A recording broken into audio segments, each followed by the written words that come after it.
I need to get some rest, but I need your seed. Why? Well, to sleep with it. And as you fall, Enwin is still on his feet. The rest of you fall and break all of the tables inside of the Cheshire Club. To which Bo goes, "Come on!" Best day ever! Group, though. He would work with the group because he likes Cass, and that would just be really, really awkward on the battlefield. What? I don't think that's an awkward. Perfect person to protect Cass. I Wait, like what? it. Let's go. I'm still I here. don't need protection. I'm still here. At the... I know you are, sweetie. Chris, It's okay. shh. The adults are talking. Shh. Oh, One alright. second, buddy. I like it. I'm gonna. What did Chris you think likes of Cass? I like. Where have you been? Ibs was a little pretentious. Abs was and my for favorite. me. I like Bob. Thanks, Perry. Alright. Appreciate it. Are you gonna leave? Yeah, the crew needs me. You go, and I'm gonna stay right here. Oh my God. And he nods his head. And he nods his head and walks you over to the door. And sort of opens the door. Oh man.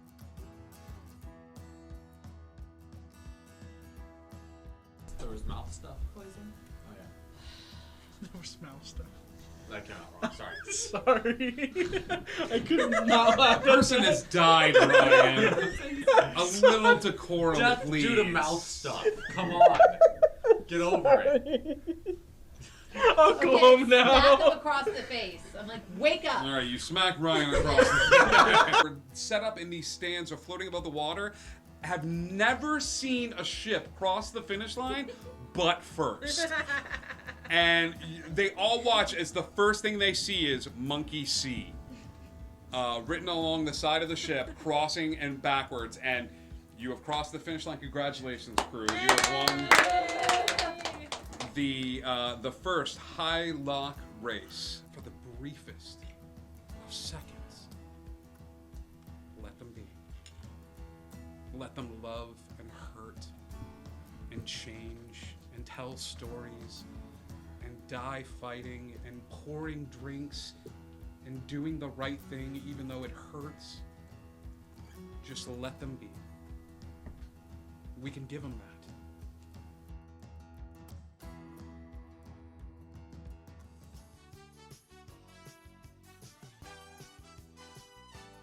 What's going on, Indigo Chameleon audience? It's me, your good buddy Scribe, here to remind you of the fun ways that you can interact here on Indigo Chameleon, even when we're not streaming. One, we've got an amazing Discord. Come and hang out with us. We would love to have you there. You can find some inspiration if you need it. There's memes. There's even like fun ways for you to be like the first ones to know when we're looking for players for a remote one-shot or a one-shot located here at Indigo Chameleon Studios. So please come and hang out with us on the Discord. We would love to have you. We also have a merch store. Yeah, it's a chance for you, the dear viewer, to help us represent the brand a little bit. There's t-shirts, there's mugs, there's prints, there's shower curtains. So I hear one day you will be mine, shower curtain. So yeah, thank you so much for all your support. And as always, there's always a spot here at the table for you. You are the 7th player at this spot. You can use stream points by clicking that little karma right at the bottom of your screen, right where the chat is, one of those sides. You can do that and earn stream points. Every time you tune in, you help us raid, you spread the word, donate bits. That, well, I don't know about spreading the word, it'd be hard to track that, but all of those other things will help you earn stream points that you can use to help your players when they need it the most. Thank you all so much for all your support.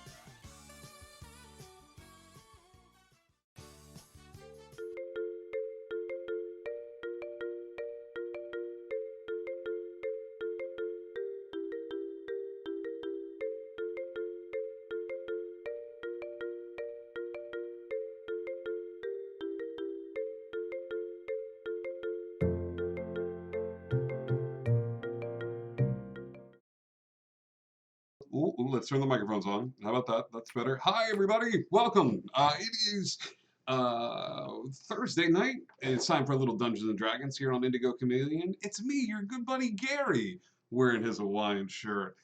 Great poofy curly hair.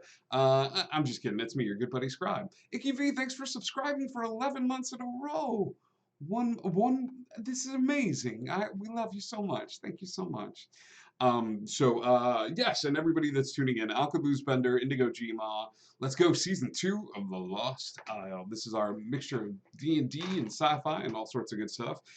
Hey gang, we've got a Discord. Come and hang out with us there, as that handsome man just said not too long ago. It's a place for you to figure out what the next schedule is and read all sorts of stuff. We've got like a nice little homebrewed section. We also have a merch store. You can come and hang out and buy cool stuff at the merch store that has our good buddy Karma on it. A little token. Oh, there you go. Thank you. I set him up, you knock him down. Yeah, and it's a good way for us to kind of keep the lights on and all that fun stuff. So tomorrow night, upcoming schedule for this coming week, we usually have an episode of Neverland. Not only that, but we were going to continue a side quest of Neverland. Unfortunately, due to some scheduling stuff and two of our cast members not being able to make it tomorrow evening, which we just found out about. It's okay. Needs must, and we are adapting as we always adapt. We will still have D&D here on the channel tomorrow night. However, due to some mad scrambling fairly recently, instead we are doing a Lakatha one-shot. So it's a one-shot where all the fish people that you can handle. Yeah, so join us for that. Every fish will have its day, and tomorrow you'll see several fish have their day. So excited about this. Yeah. I know about some of the fish, and they're kind of amazing.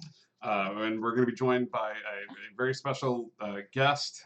So come see all the fishy goodness tomorrow. We don't have a show going on Saturday, but someone who might is Icky V. Icky V, what you got? Well, our group came back from the gauntlet last week. Due to some technical difficulties, the power went out. There was an accident right outside my house. Oh my god.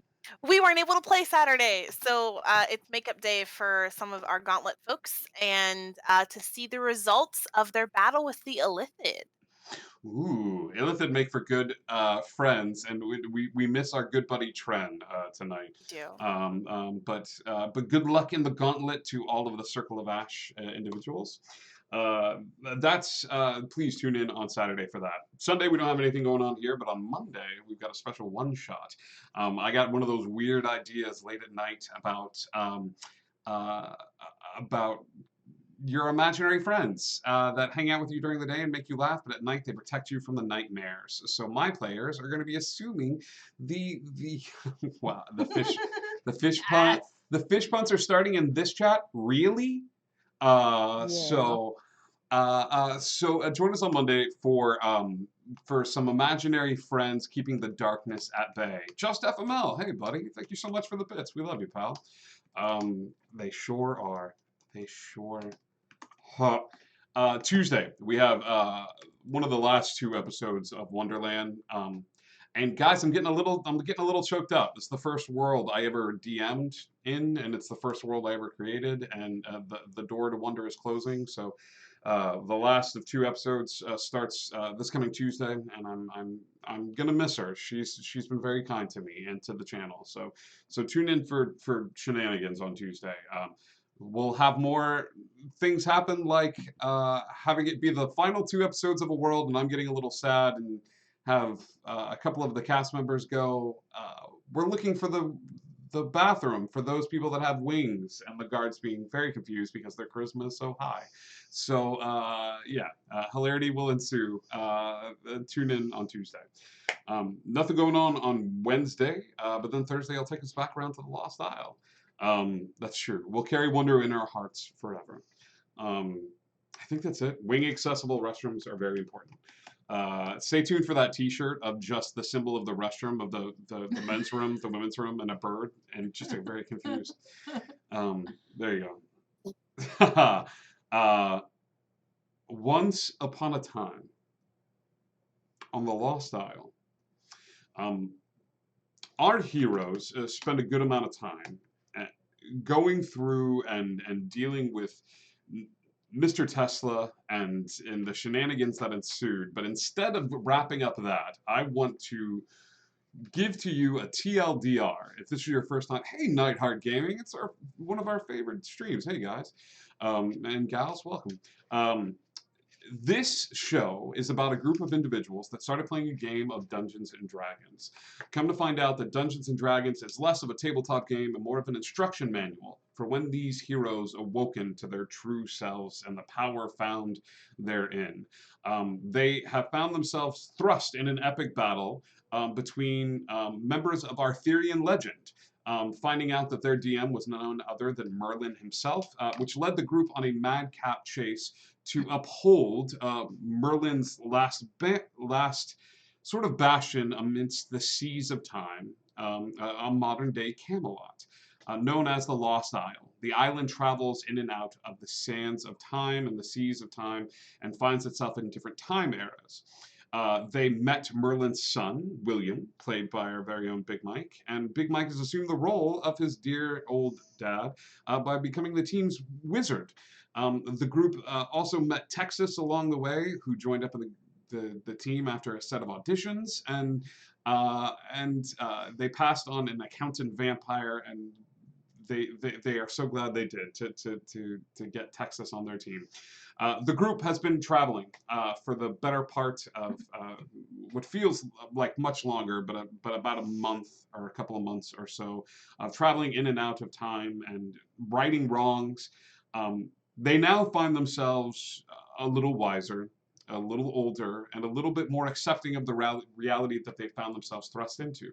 Over the course of time here on the Lost Isle, they have changed who they were, found paths opened up to them, realized little bits about their past, and found even more mysteries to explore as time goes on. But nevertheless, we find ourselves in a bit of a safe haven in the library where the group has been living.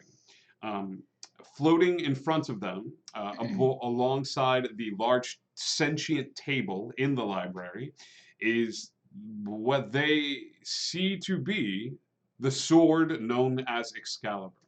Excalibur is that symbolizing justice and teamwork and bringing stability to the chaos. There's a lot of things associated with Excalibur, but the choice extended to the group right now is right where we're going to pick up. Heroes, you're standing at the table. Before you floats the sword Excalibur. What would you like to do? Legend Hillary, certifiable scribe, everybody, hello, hello, hello. I love you. And Macy.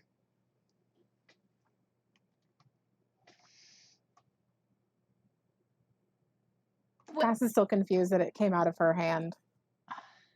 Sure. Has no idea why this water wand of memory that she brought back turned into Excalibur, but she doesn't want any part of it because it's just too dang weird. Yeah, Cass. Yeah, I don't want that sword. Way too much responsibility. I'm gonna mess it up somehow. I promise you. Don't give me the sword. Cass, you're not sure. You're not sure how you got it. Yeah, you can give me an intelligence check if you can try to remember through and try to work out. Just D20 and add that int for me. Well, that's an 8. Wait, no, that's not an 8. That's an 8. Yeah. Okay. Wow. It was a long time, okay? It's been a while. Tired. Yes. Listen, I haven't done 4th grade math in a while. We all haven't done 4th grade math in a while. I have. Shush. You're not sure when Excalibur came into your possession, but nevertheless, it floats before you all right now. Magnoth reaches for the sword. Wait, what? I hold my hands out and I try to call it to my hands. It does not respond. Okay. Give me a D20. Or was it mental that you tried to call it? It was out loud. It was more of a whispered kind of call because she's afraid that it's not actually there. Do you know what I mean? It's not a get off the couch. It's a get off the couch. It's a yeah. Really? do me a favor, Kibi. Give me a Give me a wisdom save, please. Hey, oh goody, I have a +8 to that. Goodness gracious. I mean, if you really want, somebody could shape some stone around it, and then we could all take turns trying to pull it. 22. 22. Hey, Icky, does Kiara, has she ever had access to, when you're shuffling your spells for the day, calm emotions? No, I think it's a cleric spell. Okay. Has that ever been cast upon you at all that you can recall? Not on me, but I've seen it cast. Okay. So as you extend a hand out towards the sword, and just lightly call it, so as this is very complicated and very Kiara to me. Yeah, you want to test the waters, but you don't want it to seem like you're testing the waters. There is a heavy weight that radiates from you simply calling the sword to you. It's not the equivalent of calm emotions, but it's almost the exact opposite. Almost as if the sword is radiating the emotional weight that it carries. Oh boy, so somebody took my knob that was already at 10 and like cranked it to like 25. But I want to reward it, and it's not one of those things where it's like, you choose. Like, no. It's not. The other sword wavered when you guys called it. Like, you just extended a hand, and this one floated out, and almost like, no such thing is here. It is firm. It is solid. It floats in the air in front of you, but that wavering, that back and forth is not there.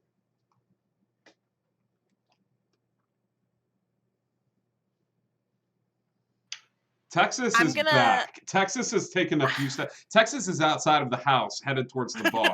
Like, I'm gonna look at everybody and just kind of gauge their reaction.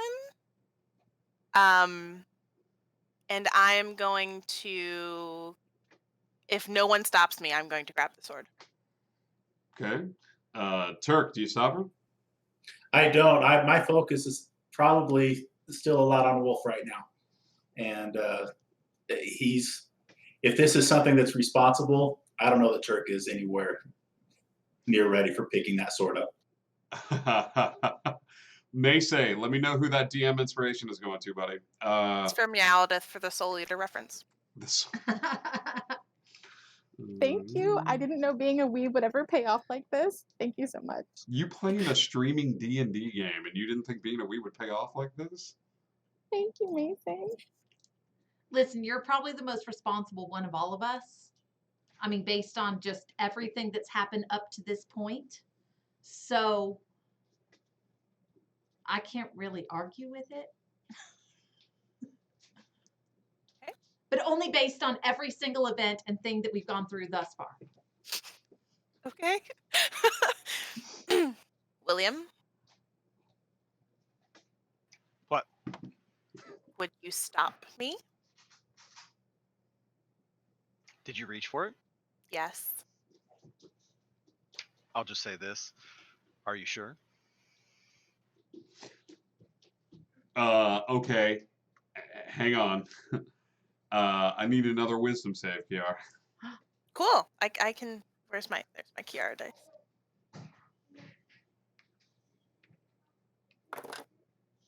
That's a 19 this time. Okay. When the son of Merlin, looking at the sword, says, "Are you sure?" The sword erupts into blue flame. Not around just the blade, around the entirety of the sword.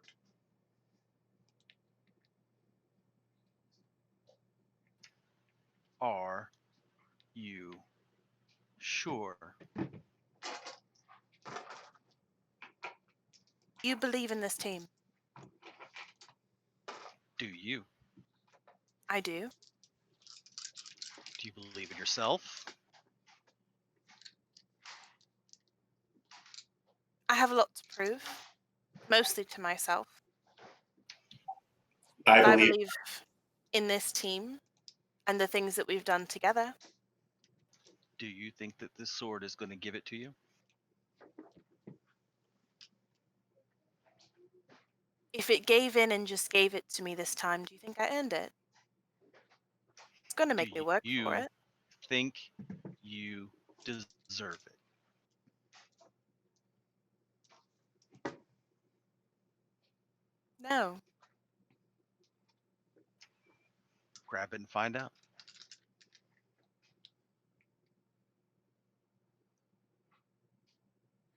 I'll grab the sword. Right before she grabs it. Oh gosh, I couldn't get it fast enough. I want to look at her and say, Kiara, you knew this was your sword from the second it got here.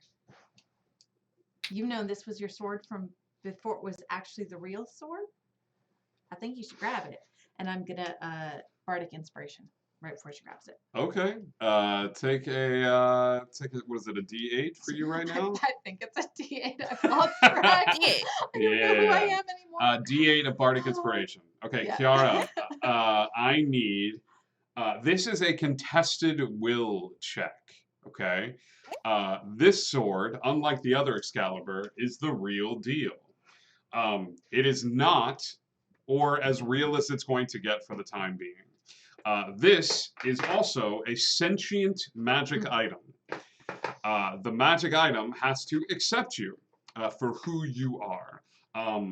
So I need a contested check from you. This is going to be another wisdom check. As you extend your hand outward towards the blue flame, you are going to take some damage here. Okay? All right. It's going to be rough. Wow. That's nutty. You take 18 points of fire damage. Like it burns as this blue flame leaps off of it and sort of surrounds your body during this time. I need you to go ahead and give me one last wisdom save here, and I'm gonna roll the same. You just have to beat my score. Okay? Okay. I would use your inspiration here. Sure, I can do that. Okay?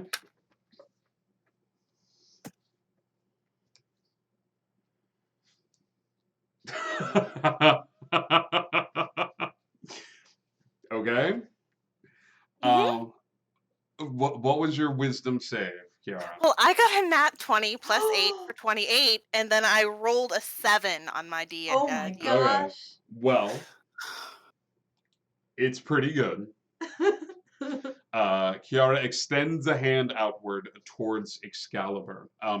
Unlike before, Kiara, you would be the only one that would be aware of this. The sword does not float into your hand and set there. This sword is set in the air and requires you to grasp it firmly as that fire leaks off of it and engulfs your body. There is a contest of wills, an almost invisible pull, and the only time you felt a power this strong, give me an insight check, Kiara, if you can remember this while wreathed in flame. So go ahead and make this a disadvantage. Okay.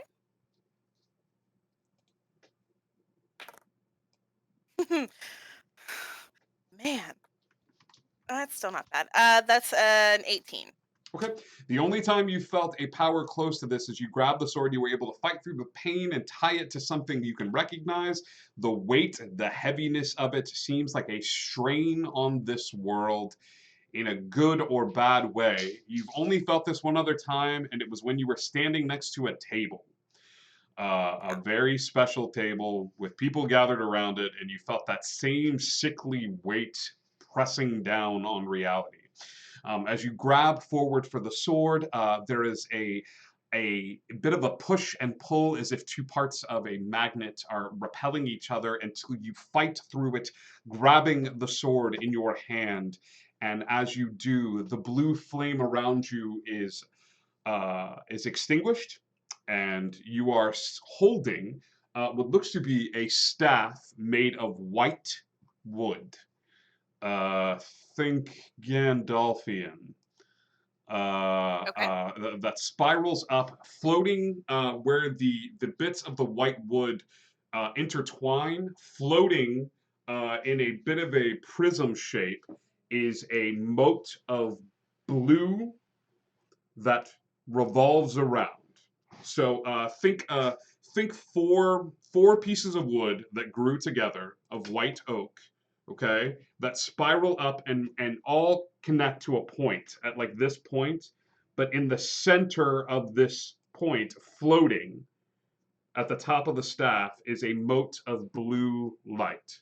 It is a sphere of blue light that is revolving around in a circle. Okay. Okay. I was just trying to write that down. Yeah. Yeah.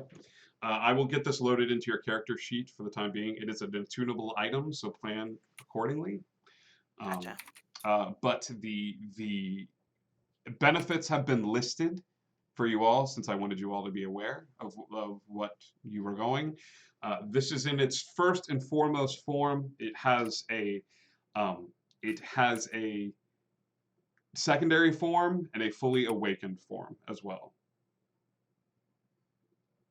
Did you say it has a final form? I would say it has a final form.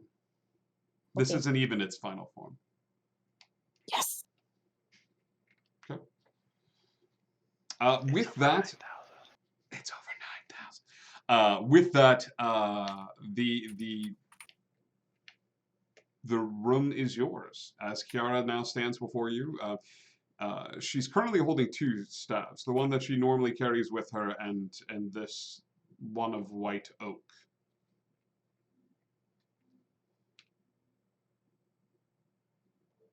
I was going to sit back down. We were sitting earlier, kind of weeping about the stress of the last couple days. Just lounging in the couch, not going to do anything. Sure. Well, then I guess I'll go over to talk to Cass, because I wouldn't want to ignore that. You want to talk? I want to sleep. Well, then you should sleep and then maybe talk. Because it sounds like you got some stuff you got to get out. Or would you rather do the talking first? Would that let you relax enough to sleep? Sometimes that helps. I think I could sleep with my eyes open and the lights on right now, Texas.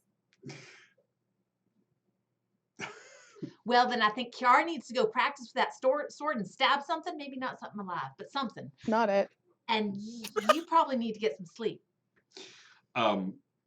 All of you have to be exhausted, no matter what time of day it is. After the events, I would say this: it's great to be back home, and even though it's 8 a.m., all of you go and settle down so that you can mark a long rest down in your character sheet. You can recoup those spell slots.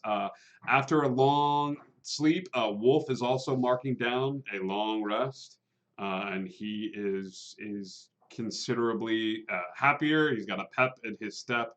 It seems whatever troubles awakened within him are quelled with a rest sleeping in a giant beanbag located in Turk's room. Is there a stable nearby? I mean, what's happening with would you like to go check on your horse? I would like to go check on my horse. Yeah.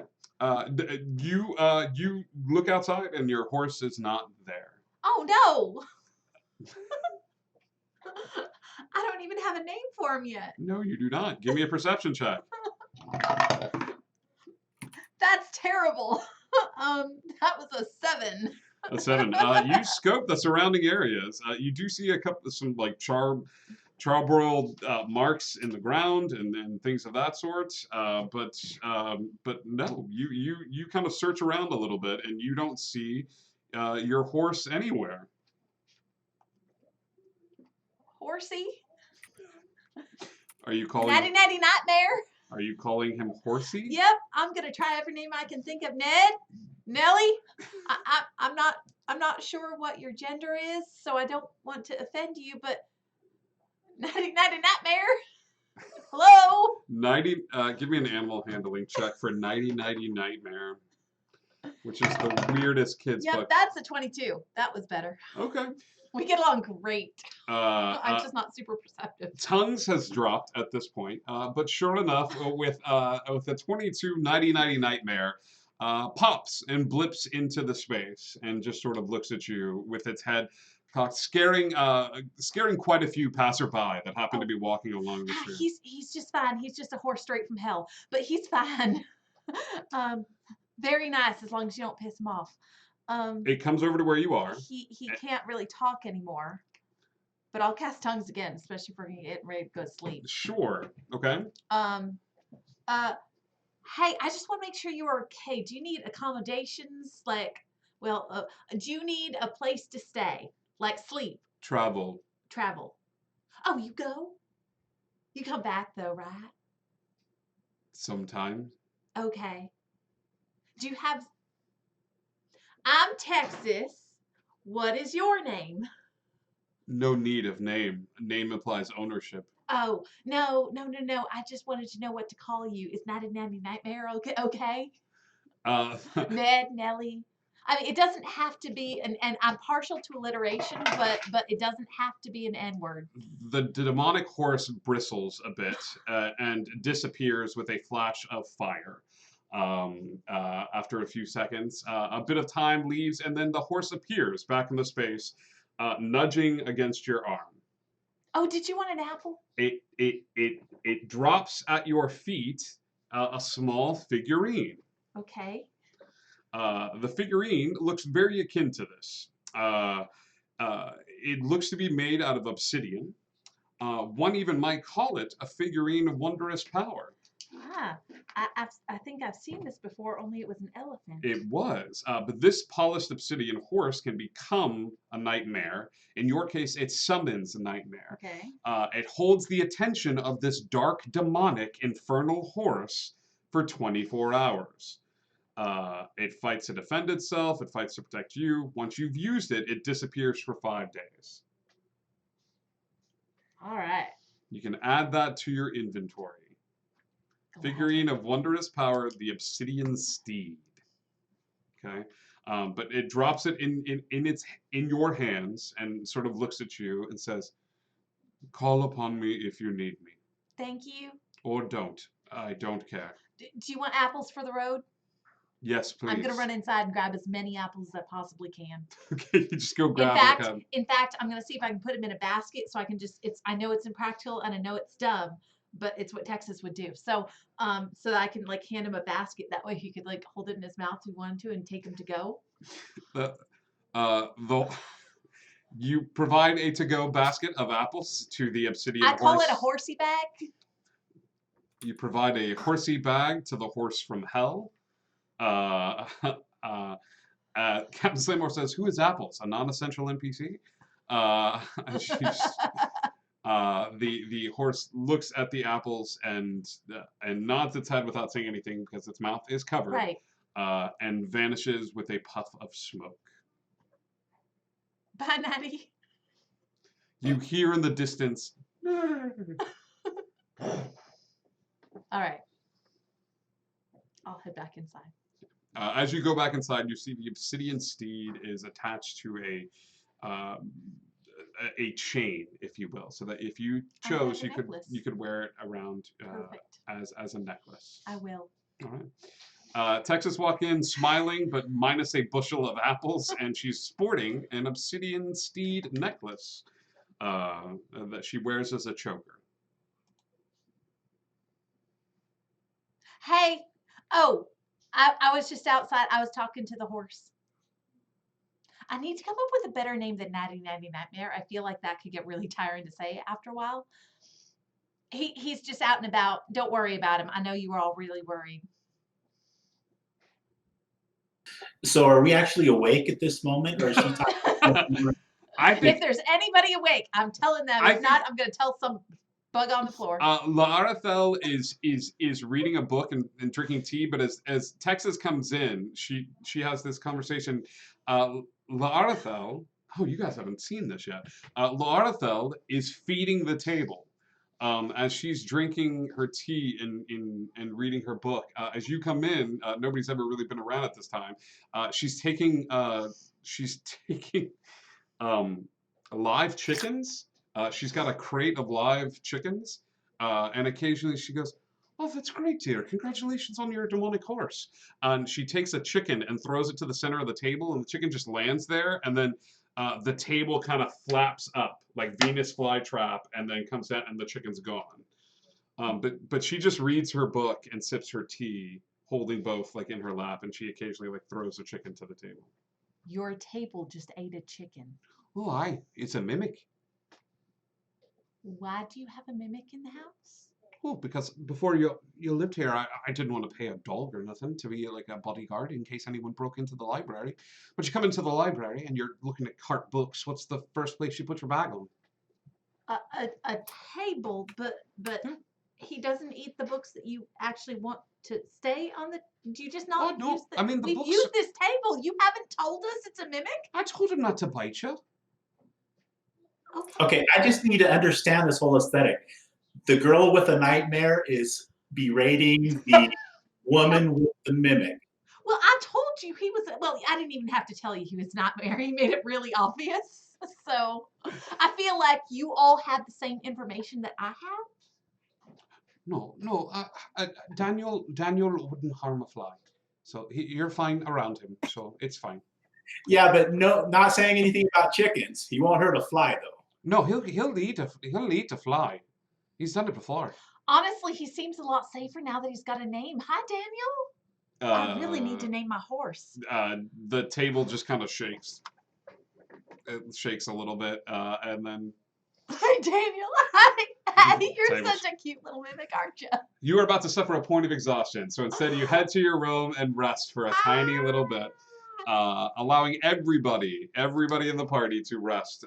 Texas with her new obsidian necklace, Daniel the mimic table who eats chickens, who you just never asked about the table. We picked up clues. Everybody marks down a long rest, and you guys wake up in the early afternoon hours to the knocking at the front door. If I hear it, I'm opening it. Texas, like a small Happily. child, is just like, I got it, and just goes running through. Yeah, I imagine that Texas wakes up in the morning and makes a pot of the blackest coffee you could ever drink, and Yeah. that's because she's got her little like stove. Cowboy coffee. Cowboy Yeah. coffee. Oh yeah. Instead of water, I use whiskey. So Texas has a sip of cowboy coffee and goes running towards the door. You see. Who else is up? Who else is an early riser? Who else would be an early riser? I'm up, but I'm tinkering. William's tinkering, but after a quick tinker check, he'll come out. Is Kiara up? Kiara would be awake, yeah. I would say everybody awakens to the sound of Texas being like, I got it! Like just running through and knocking on doors as she runs past. Just because that's her aesthetic and it makes me happy. That's how she does things. That's how she does things. She's like, charm person is a state of mind, not a spell. As Texas goes running through and you open the door to find a gift basket. It's actually an edible arrangement. It's got lots of fruits and melons and stuff like that. But a little card and some what looks to be a little bag at the center of this little edible arrangement. Do I see who left it? Can I see anybody walking away in the distance? Yeah, you can give me a perception check. Okay. 14. You see a trio of Ravenclaw robes leaving the front step, engaged in conversation. They're not in any hurry. Hey, thank you. Who's this from? Is this from you? Is this from someone else? The three members of the Brain Trust turn around and just kind of give you a wave. Tren at the first and foremost, and he gives you a big wave and then just sort of tell everybody I said hi and just and waves and the guy next to him like shoves him in the shoulder and Tren looks at him and he goes, and tell Kiara we'll see her soon. Oh, that's right.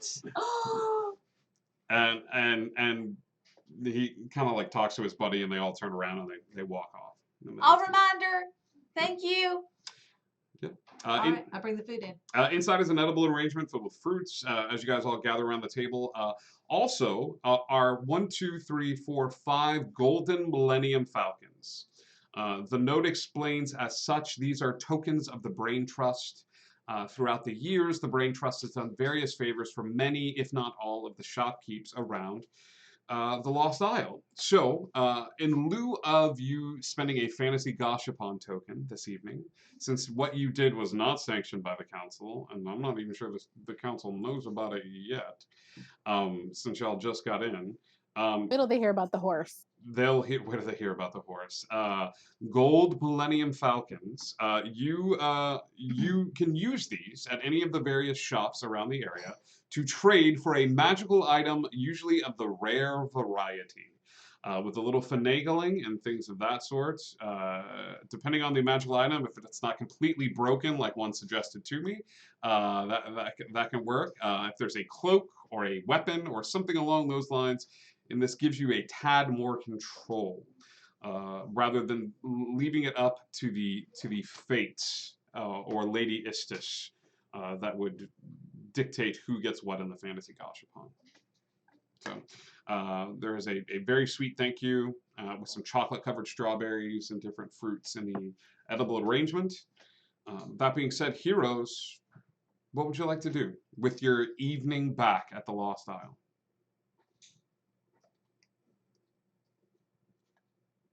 I'm gonna go back to tinkering. Okay. William comes out of his room. It's like, sweet! And then grabs a Millennium Falcon, some fruit, goes back into his room and tinkers. Have you indicated to us at all what you're working on? Nope, experimenting. I want to know. Can you show me? What you been doing in there? You give a knock on the door? Yeah. You're a I'm knock just at the shouting door, through the door. William. Knock, and then just immediately, without waiting to an answer, I'm just... You opening the No, door? I'm just going to shout through. They can't come in if you don't let them in. What you Right? doing in there? It's true. Working. What you doing out there? Trying to figure out what you're working on. Sounds interesting. What are you working on? Stuff. What are you working on? Trying to figure out what stuff you're working on. I mean, we could do Sighting, this huh? all day, or you could just tell me what you're working on. Hold on. I'll answer your question. Just 1 second. 1 second's up. No answer. All right. While this exchange is going on, as amazing as it's going to be for the next 3 hours, Turk, what are you doing after you wake up and receive your Golden Millennium Falcon token? A wolf is a little chomping at the bit to go outside. He's bounding up and down like he was a puppy, happy to be alive. Well, and I'm kind of thinking that outside sounds pretty good. Now, we're coming on early evening is what I'm understanding? Yes, yeah, there's plenty of places for you to visit, including a tattoo parlor / biker bar that you were all invited to go and spend a little bit of time at. There is the Celestial Deer, Temple of the Celestial Deer, which you could get some coffee and things of that sort. Various odd restaurants scattered around the area as well that you have yet to explore. Magnoth is screeching at the Order of the Celestial Deer. So you don't have to go there, but if you wanted to, you could. But yeah, you could go get some food. There's actually, it's not a dog park, but there is a pet park that you could go to for those that have some odd animals as pets here on the Lost Isle, and a place for them to hang out. So yeah, it's up to you. So what's everybody's plans for this evening? I hear they got karaoke down at the biker bar. Oh, I don't sing. I mean, unless it's magical singing, but karaoke?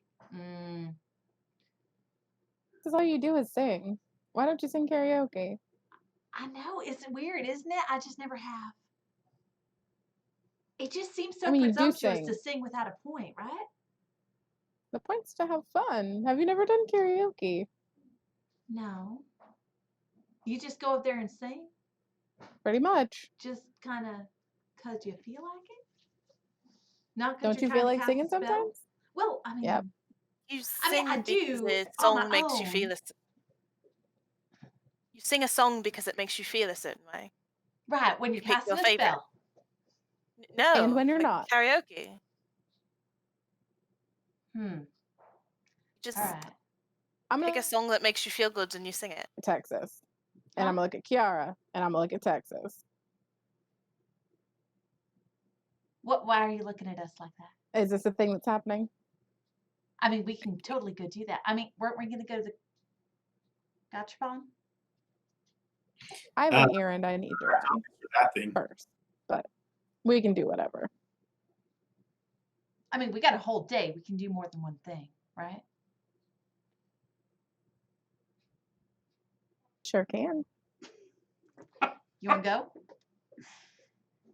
I worry about railroading you guys sometimes, but I swear, left to your own devices, you guys would just sit around watching Netflix useless. all day. Probably, honestly. Here, I'm going to recommend you each have a big old mug of coffee. And then you'll get your butts in gear. We'll go out and have an adventure. And maybe even do this karaoke thing. I don't know. This is lead the adventure.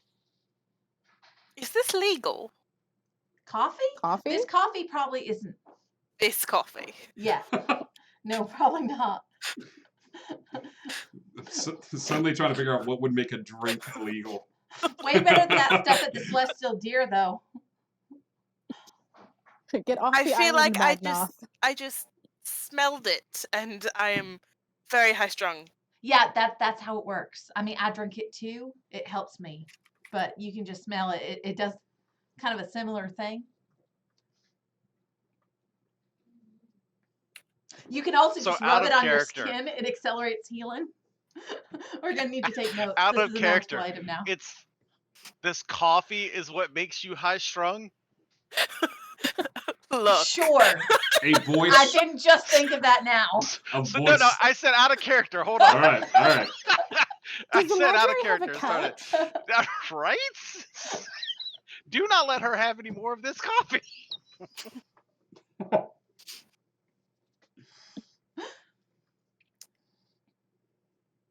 Cath's gonna down some coffee. You probably want to die shortly after. Sure. Gonna have some coffee and then know that we need some greasy food right away. Yes, let's go get some pancakes. Yes. Okay.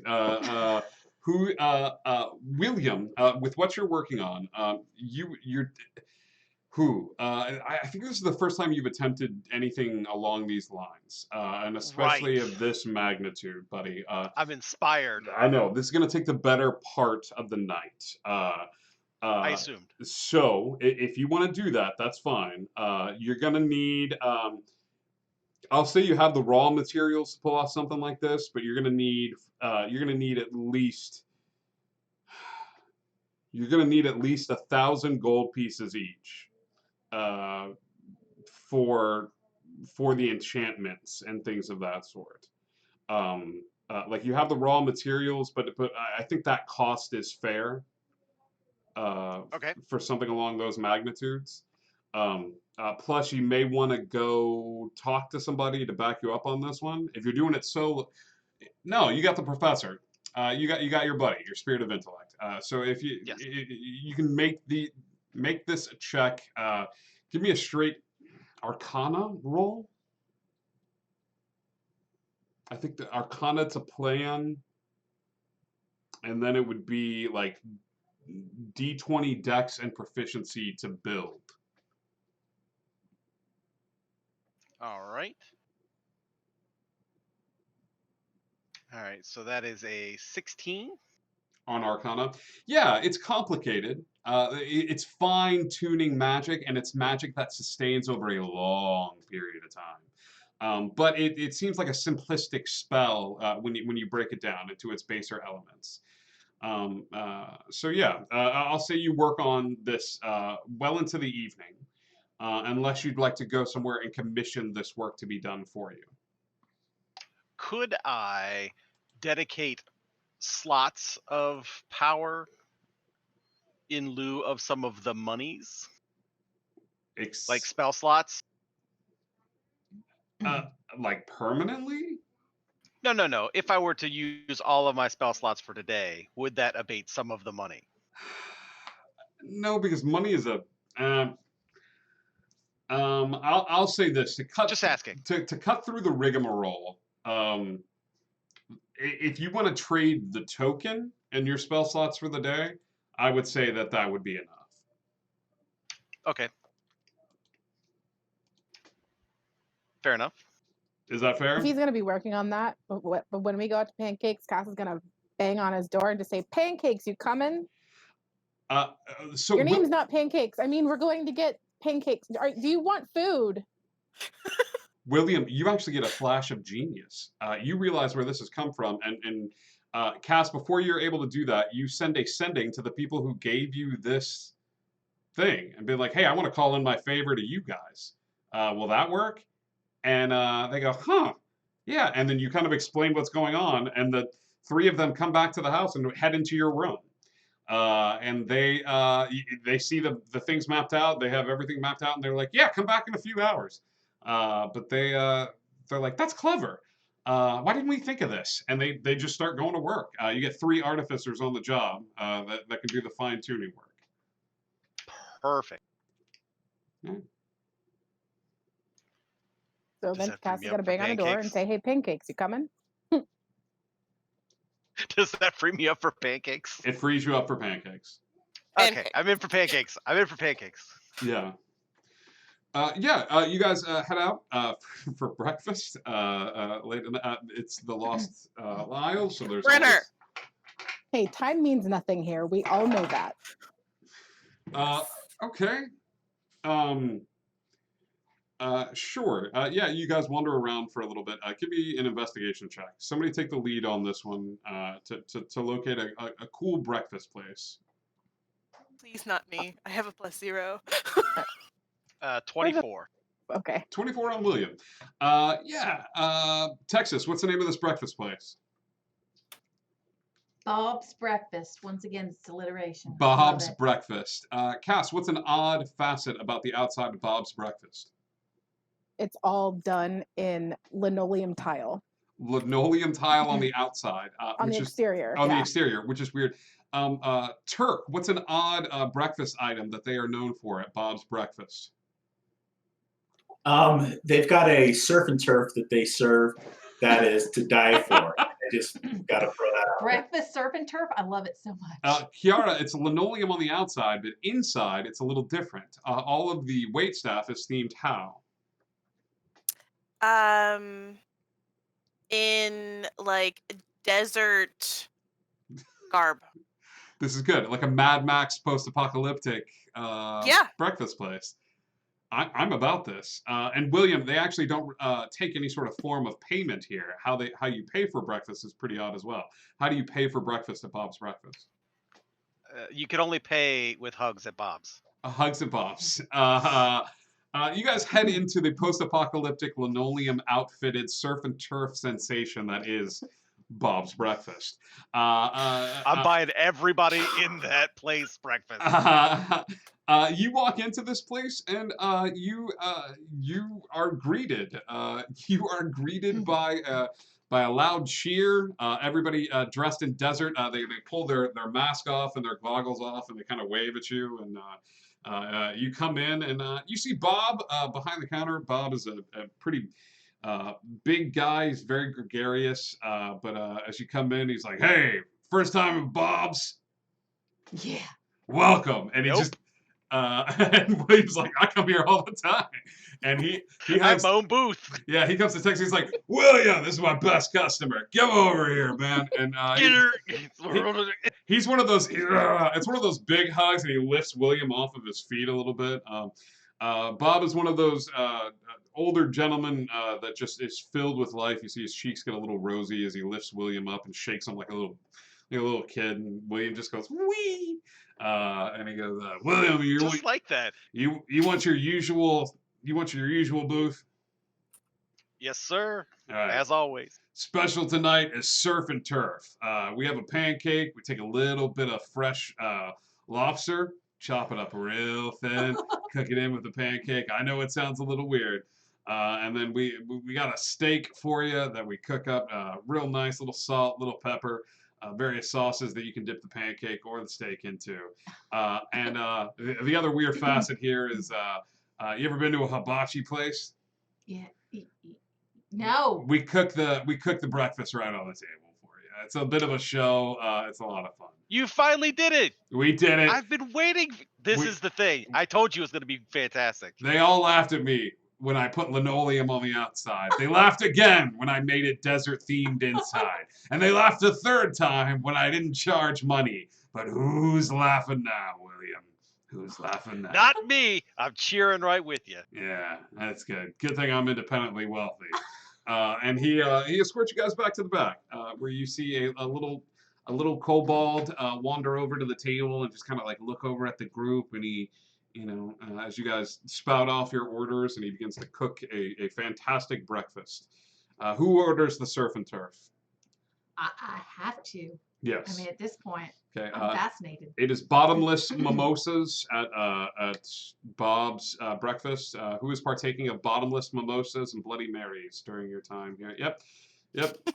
We drank it tonight. Yeah, it's been a long adventure. All of you begin to enjoy the show that the tiny Bloodstain the Kobold puts on for you.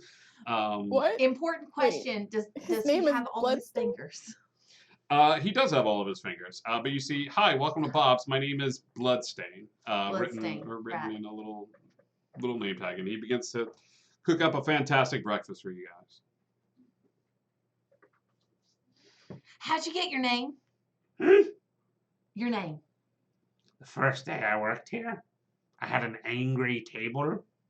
So I walked over to the table and I took my knife out and I said, "You keep acting this way and I'm going to use this knife." Did they keep acting that way? I'm just kidding. I was chopping onions in the back and I slipped and I cut my palm. Oh, so it's a nickname? It's a nickname. I mean, I guess it would have been a nickname either way. It's literally a nickname. Yeah.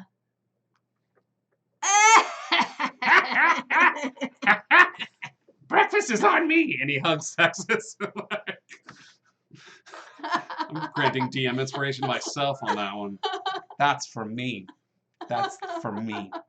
I did that. A nickname. So yeah, you guys enjoy yourselves a very nice breakfast at Bob's, and get down on them bottomless mimosas, Bloody Marys. Wolf enjoys it as well. He sits at the bottom of the table, and I think everybody at the table occasionally throws scraps down, worried that no one else is. But like most like family dinners, like the dog winds up eating more than any of the people at the table, as everybody keeps throwing scraps down. Yeah. I'm smothering my surf and turf in as much syrup as humanly possible. Yeah. Buddy the Elf from. Yeah, the story of Buddy the Elf. Oh yeah. There's actually a little, because it's a surf and turf pancake. It's actually there's a melted butter that you could actually pour on the pancakes as well. So yeah, a little bit of clarified butter. So yeah, you guys have a nice breakfast, hanging out, talking. You guys feel rested, relaxed. Talking about anything specific? Yeah, actually, Turk's gonna bring up, hey, you guys, this last thing, thank you for both me and Wolf. But William, tell us about Crystal.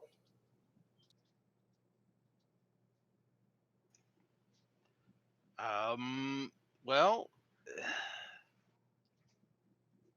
she was one of your original party members. She was an individual that well, you guys met her. I mean, she was everything that you met and more. She was very special, and her life was cut short. Why don't we remember her? Because she wasn't just killed, she was wiped from history. So she was never born. She never met you guys. You never met her. She doesn't exist in time. She only exists in that place. But hey, the good news is she exists in that place. She could not exist at all. And she seemed pretty happy. I mean, that was a great solace to me. I don't think this is an entirely bad thing. Oh no, no, I'm happy for her.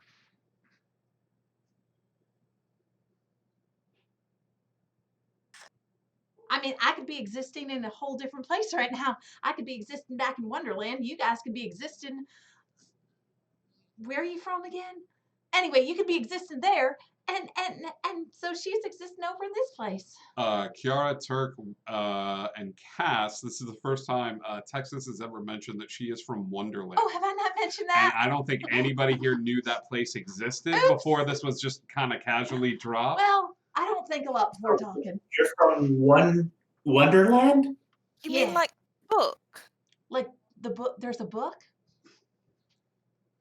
Well, there's a couple of books actually, but There's a couple of. Is it a yes. map? No, not exactly. It's well, somebody once said it was a manifestation of someone's drug-induced psychosis, but Oh, it's that a makes book. a lot of sense for Wonderland. Well, okay, we're obviously talking about different Wonderlands here. But what we're talking about, this girl goes through the looking glass and there's Hey, like Scribe, you could take away that DM inspiration. there's this cat, the Cheshire cat and everything, and these other things. And so obviously you're from a place called Wonderland, but it can't be our Wonderland. Right? No. Right, it couldn't be Cheshire. the same Cheshire is. I'll be careful. Well, I guess probably you can't be hurt by Cheshire here. You're probably okay. Yeah, I wouldn't say that word too loud. Cheshire's like the god of chaos. Cheshire. Oh, he's not a cat. That'll do it. Oh, Cheshire's a cat. That'll do it. So you know the actual Cheshire? Oh, I don't know him personally. No. Cheshire's a god. I mean, there's quite a few we're of them. talking about the same Okay, place. wait. Do you know who Alice is? Yes. I mean, So not Alice- personally. Hey, Turk. No. Turk, go ahead and give me a D100, please. On it, boss. I'm using my new dice from Critical Dice, one of our sponsors. Hey. And that's going to be a 12. 12. I'm sure nothing bad can happen. Great. As Turk goes, wait, Cheshire. And Texas is like, Cheshire. And Turk's like, Cheshire. Turk is immediately entombed in crystal. He is just cocooned from top to bottom in a purpley, crystally color. For the top of his head, he is just kind of frozen in crystal. Wolf like takes a step backward. You guys are just still sitting at the table. Turk, you cannot speak. But you are entombed in crystal. Am I able to think? You are. Dude, I don't know. Are you okay, Wolf? My dude, if you keep saying the name, after a while, somebody's gonna pick up. Wolf? Who the hell are you? Who's this? This is Cheshire. You said my name like 70 million gazillion times, my bro. Cheshire? You're Cheshire? Is this hard to believe? Do you randomly find yourself entombed in crystal sometimes? Well, yeah, this is like really weird and everything, but all right. You're a fictional character from a book. In my world. Turk, go ahead and roll 2 more times for me, my dude. I'm at D100s? D100s, my dude. As the fictional guy from a book. With no real power here. 55 on the first one. 55, got it? And an 18 on the second. Love it. Great. It's like, okay, well, good thing a fictional guy can't hurt you, bye. Try and cast Dispel Magic to try and get him out of the crystal. Cass, you tap into your faith to cast Dispel Magic, and nothing happens. Okay. Cheshire? Hello? You don't hear any of it. You just see like Turk going. Well. Okay, so am I just in a crystal? So I'm not like frozen. No. I'm just trapped inside a crystal right now. You're Is this crystal like crystal or is this ice? Give me an investigation check. Let's get weird with it. No, I have no idea. It's 4. This is a crossover we were all waiting No. for, honestly. You have no idea. You could try licking Cheshire. it. So I always want to say this. Cheshire, thank you for your infinite display of power. It has long been since missed here. Thank you. Is that an invitation? You're welcome anywhere you want to be. Sold, my dude. And the maple syrup crystal around Turk fades, like it breaks, as if someone took a little ball peen hammer and smashed it. And when it cracks and falls, so does every ounce of hair visible on Turk's body falls with it. Beard, eyebrows, long, luxurious hair atop Turk's head, arm hairs, anything visible on Turk's body falls off and falls to the ground with the crystal. Turk was into sugaring. He doesn't notice it. Hey, glad you're out of that. Dude, that was wicked. I was just talking to Cheshire, the cat from Wonderland. That's great. You don't happen to have a mirror, do you?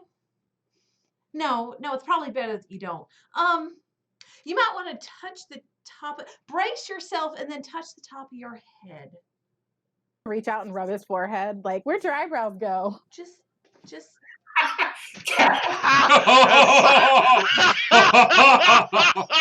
Oh, that is so good. She gets all the point. Whatever points she wants, she gets at this point. Talk about a callback. So well delivered. You hear a little voice in your head, Cass. With that, as Turk feels up, he's like, "Hey, kiddo, if you're ever looking for new representation, I just got an invite to this party, so let me know." Oh no! Oh no! Are you who he talked to? Oh wow! That's I'm all. honored. Oh wow! That's all you see. What's your passive perception, Cass? 14. Yeah, you would notice the slight thud in your bag. Okay, well, I think Cass is gonna reach into her bag right around now. Yeah, you pull out a dog-eared copy of Cheshire's Adventures in Alice Land.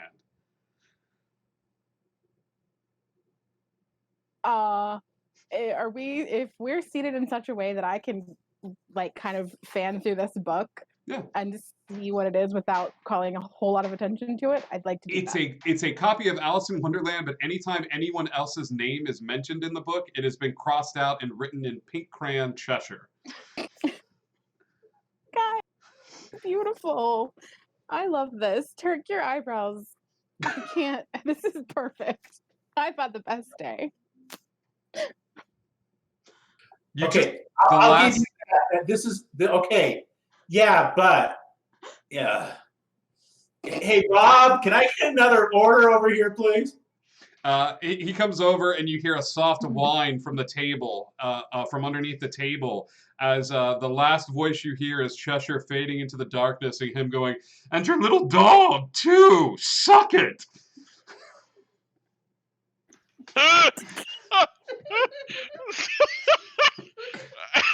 No, could you do like the psych? Suck it! Suck it! Thank you for believing. Wolf is bald. Wolf is bald. Wolf and a bald, ugly wolf, dude. Wolf is looking mangy. Like the hair's gone. Like it's just. He's just. He is as shocked as you, but he's still licking up the little bits of maple crystal from the ground. Oh, he's gonna have an upset tummy later. What did you And say I to think, him? I don't know what just happened, buddy, but I'm sorry, man. I'm sorry. What did you say to him, Turk? I didn't say.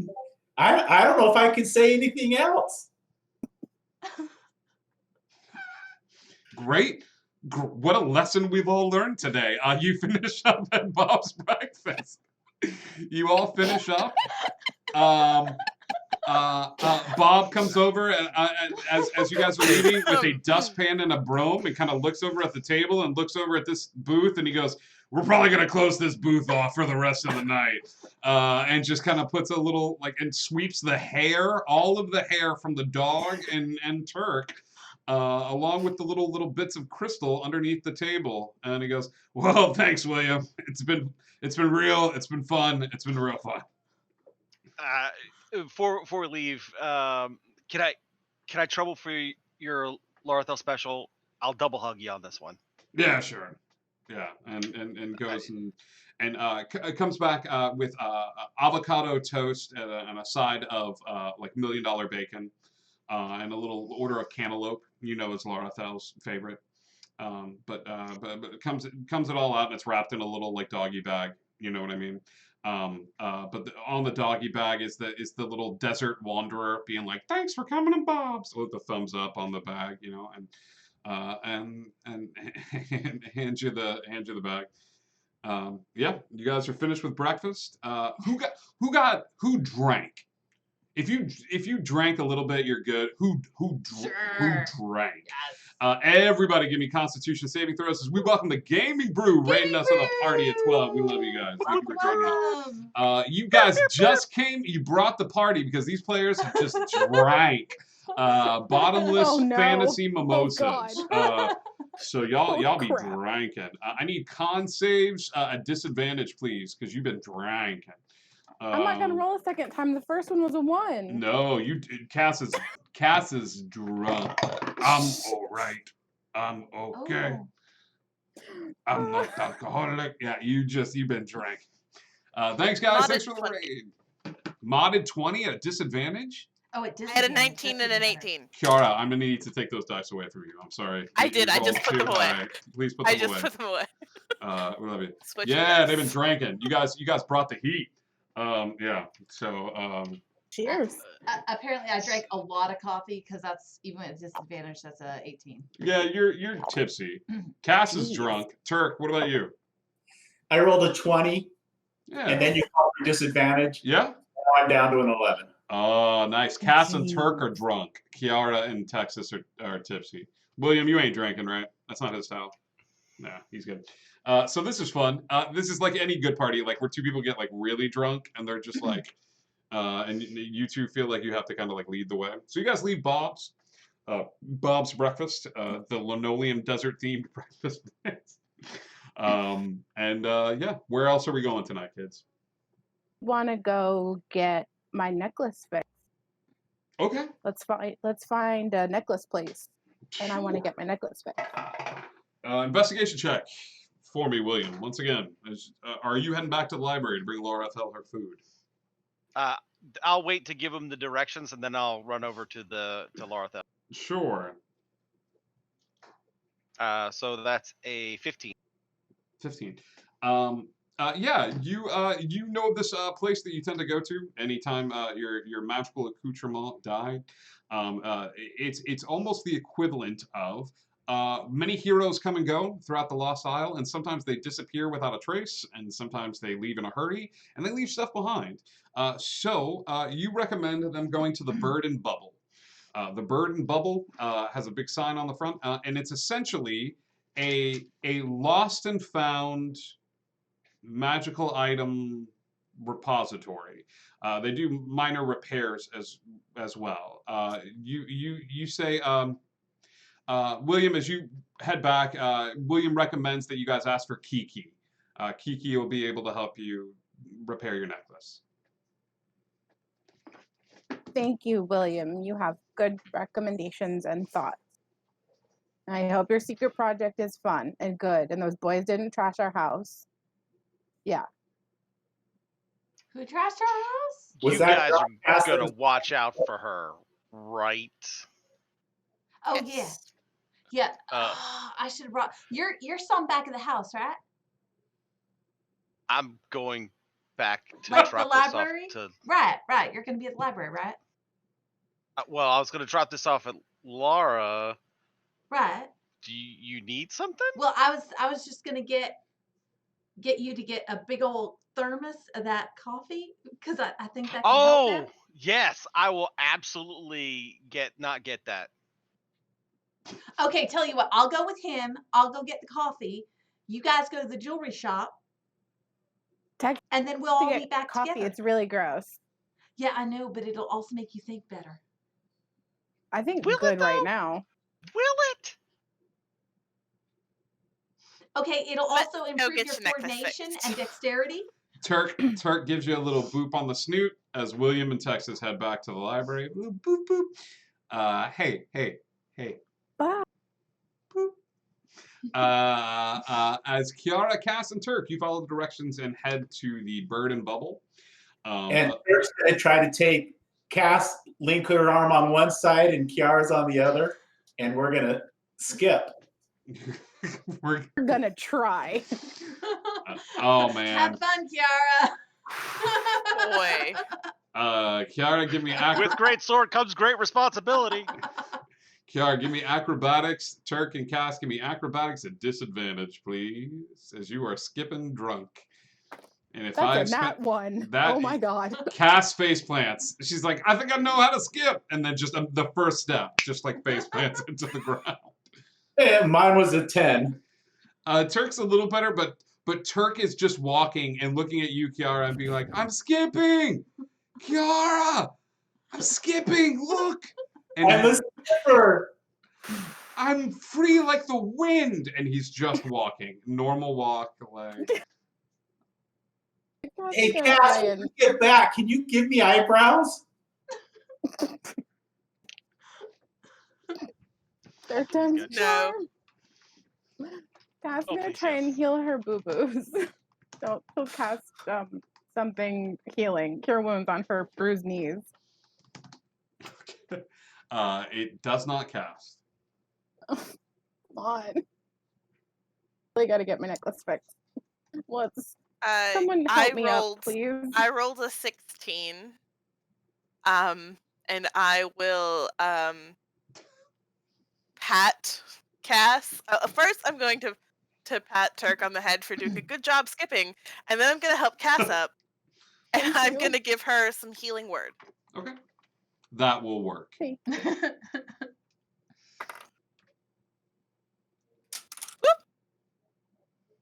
For 5 points of heals.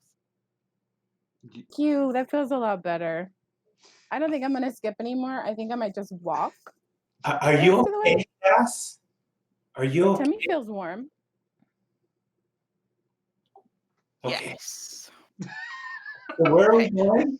I'm gonna brush her off because I'm sure that she has fallen in dirt. Sure. We're going then to Bourbon Bubble. I'm gonna put a hand around each of their shoulders and I'm going to guide them to this place. You head to the Bird and Bubble.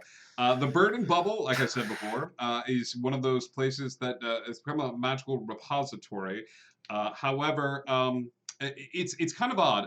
Think you ever been inside a Salvation Army, where it's just got like there's always like boxes coming in. And sure enough, even as you're in there, there are so many pieces and things around this area that are sort of flooding the floor. But you do see a really cute little blackbird, a little like kenku, hopping around, not flying, but hopping around and looking at items and bringing them over to the shelf. But as you walk in, she hops over to behind the counter. She says, Kiki, welcome. Bird. Hello. How did she know who we were supposed to talk to, Kiara? I think that's her name, Cass. We're talking to the bird. Turk. Hello, little birdie. Hi, sweetheart. She looks at Turk And then she looks Bird. at Cass, and she looks over at you, Kiara, and she's like, cold one? And like mimes like a... Many. She ruffles her feathers and she goes, welcome, welcome. Quiet noises. No, please, by all means, speak at your normal volume. This young lady has a Hey, necklace thank she you. needs fixed. Necklace. Kiki will hold out her wings. Necklace. And Cass is gonna put the broken chain, I guess, atop her wing. She looks at you all and says, brows, gold. Brows, magic items. We can browse. Okay. And she just starts looking, she starts working on the necklace to fix the chain. Okay, Turk's actually looking around for a hat at the moment because his head. Okay. A lot of the hats that you see are of a magical kind. You do find one that looks really cool to you. Actually, yeah, this is really neat. So this looks to be made out of a leather. On the front of the cap is a lion's head that is open, and you see some rather large like teeth like around it. This almost looks like if you were a trapper or something like that. And it's labeled as the Manticore Wrangler's cap. Okay, Turk's just gonna put it on. He's not really thinking straight at the moment. He's trying the hats on. Oh, how does this one look, guys? How does it look? She looks over it at you, Kiara, and she's like, gold, payment, wearing. How much? She says 3,000. Turk.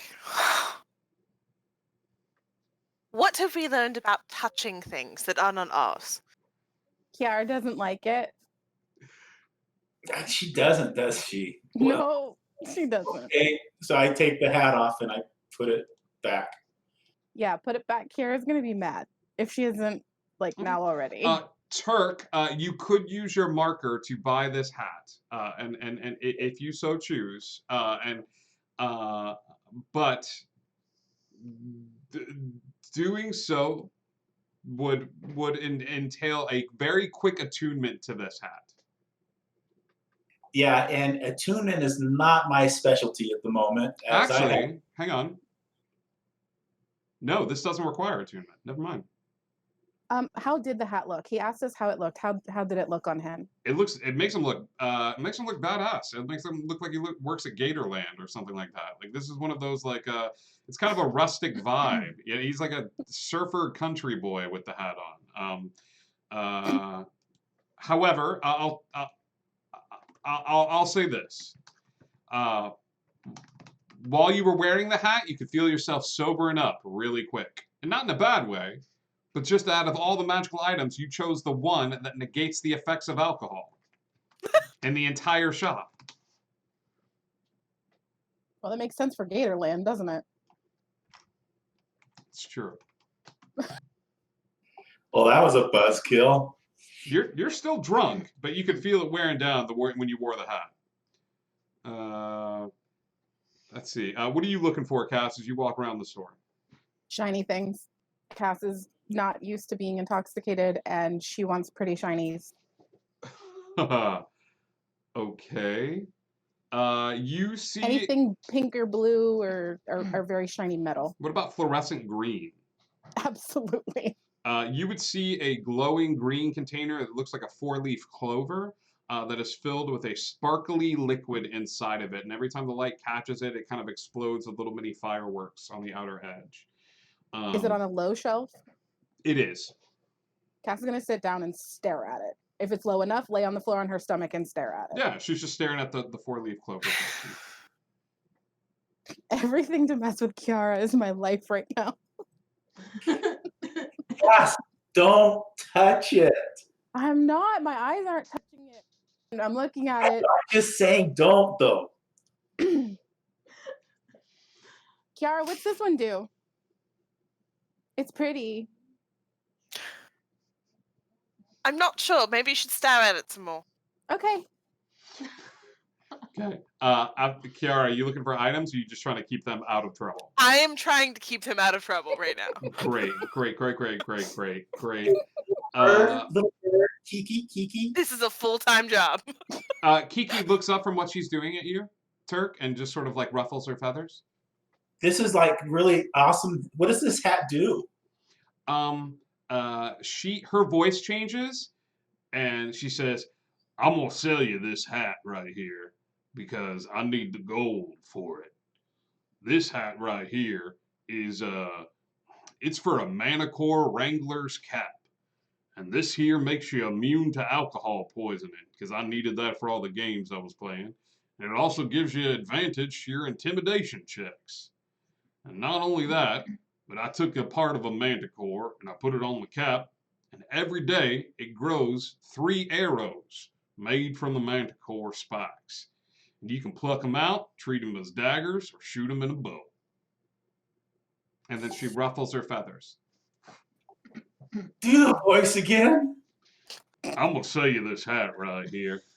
This here," and she goes through the entire spiel. Wait. Cass is gonna interrupt halfway through the speech. She's like, "What's the shiny? Tell me about this pretty green thing." Cass, I'm Birdie. talking to the bird, and it makes different voices. Her tone changes once again, and she goes, "Top of the morning to you.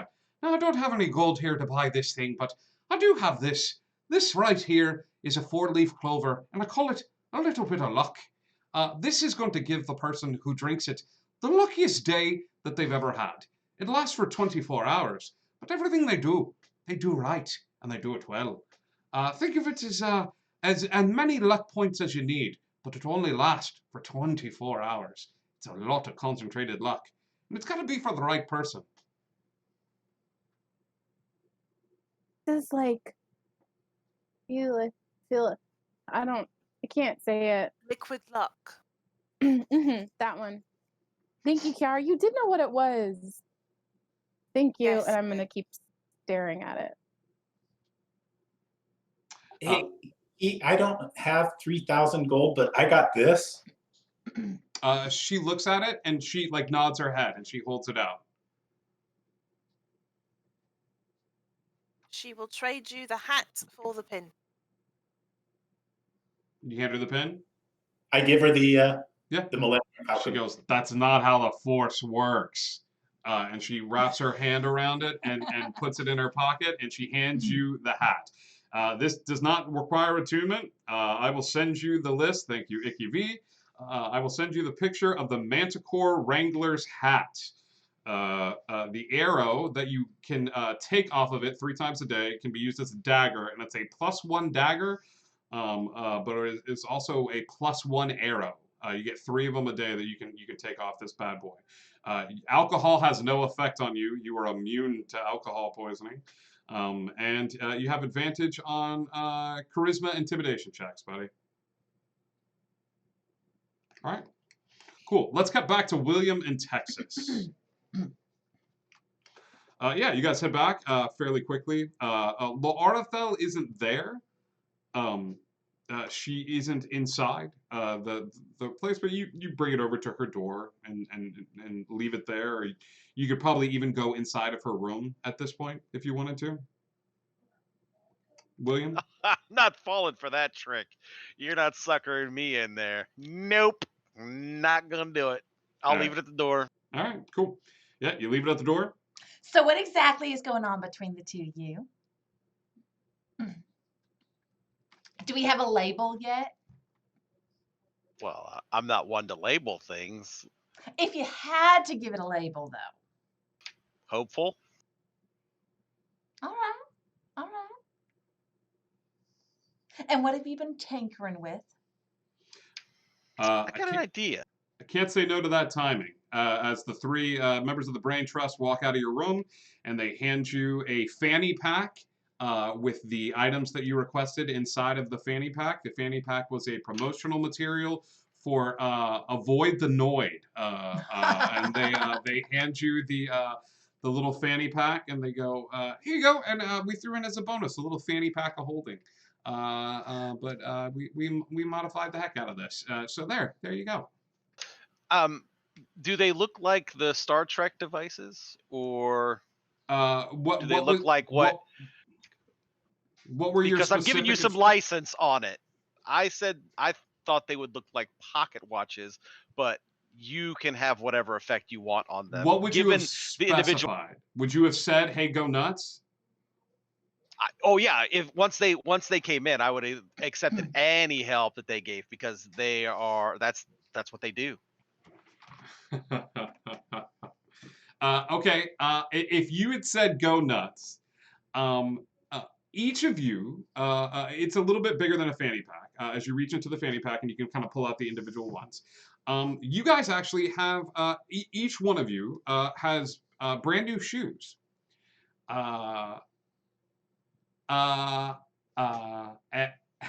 You know where this is going now. Each of these shoes fit you. The added feature is as you reach into the bag and pull it out, he goes, and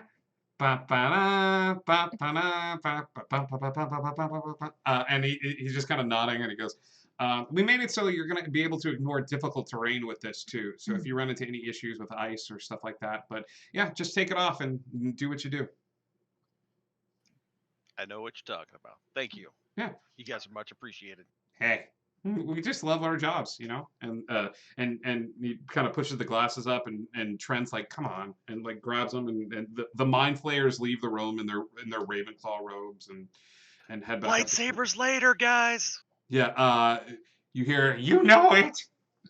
I just picked up a case of the taco flavored Doritos that they discontinued, and he puts like a thumbs up and stuff like that.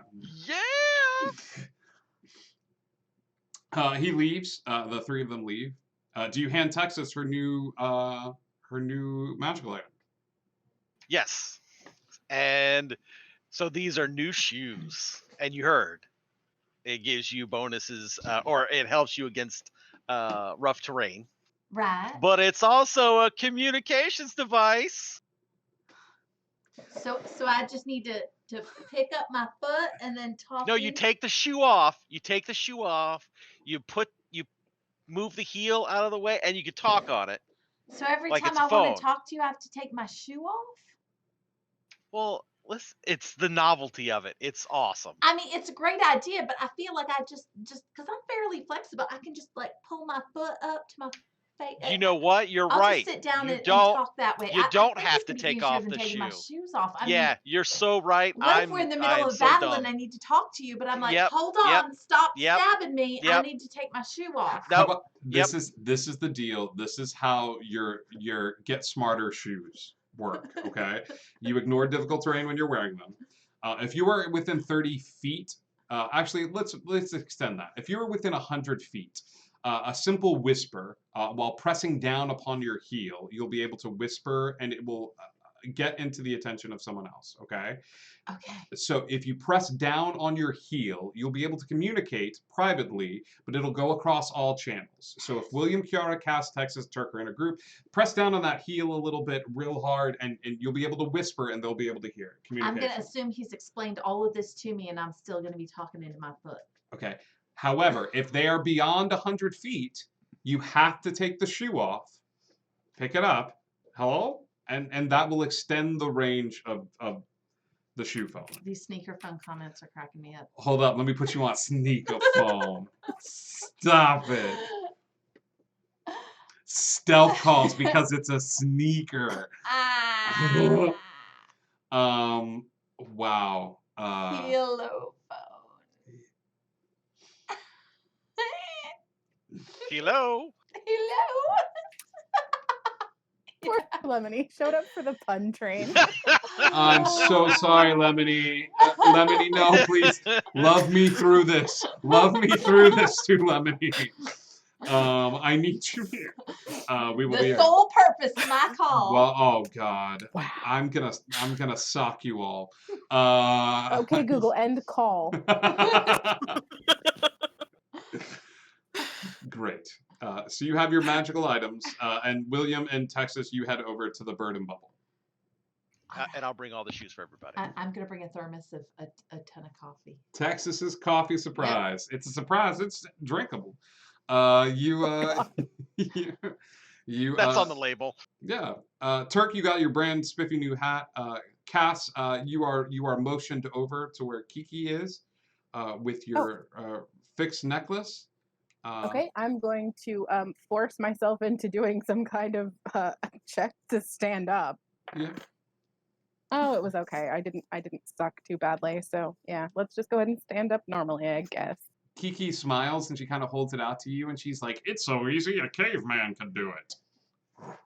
And like, oh, thank you. How much? It was nothing. Okay. Gold? She looks over at Kiara and she's. Oh, do you take hugs like Bob's? She backs away a little bit from you. Kat's gonna reach out for the birdie. No. Cass, you are suddenly very sober and very hungover. As Kiki extends her hands outward and casts lesser restoration on you, which eliminates the drunkenness, but not the harm that it's done to your body. Trash can, trash can, trash can. Kiki's like, "Get the hell out." She's leaving. Come Thank on. you. Thank you. She smiles Kiki. and just sort of waves. She looks at you, Kiara, as Turk's walking around with his brand new hat, sober, and Cass is sober. She goes, "Item?" Well, I'm never quite sure what I need. She starts singing. She's like, "You can't always get what you want." No, you can't.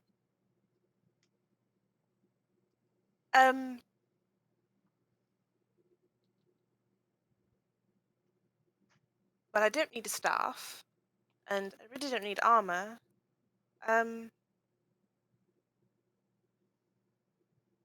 Jewelry, perhaps? I don't have any jewelry, really. Jewelry. Okay.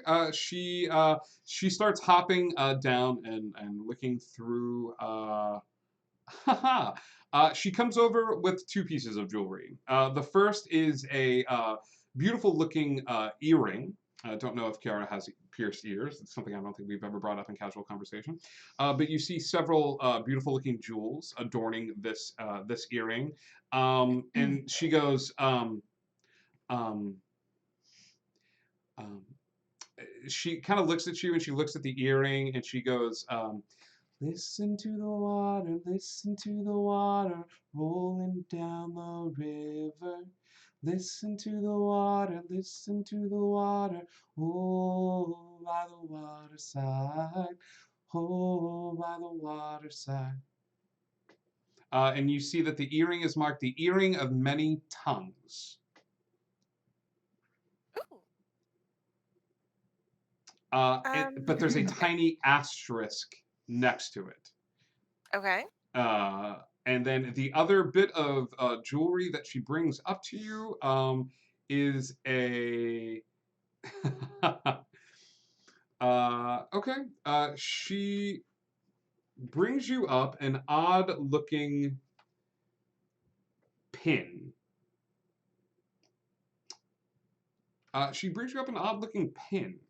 The pin looks like it's got a picture of a like a wizard on it, or like a wizard, but the wizard's on a skateboard, and he's jumping off a ramp. And she's like, "Sick flips, brah, sick flips."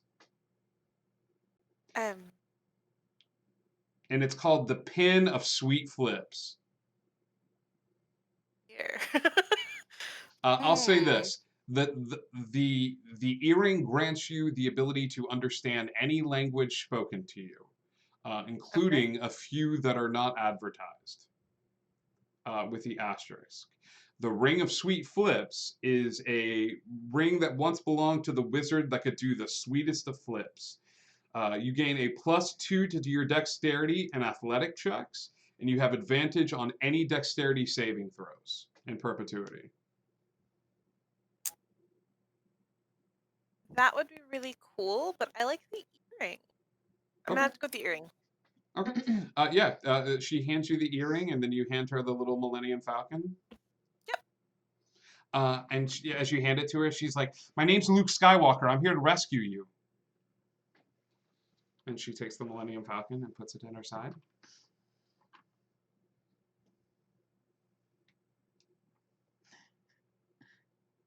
All right. I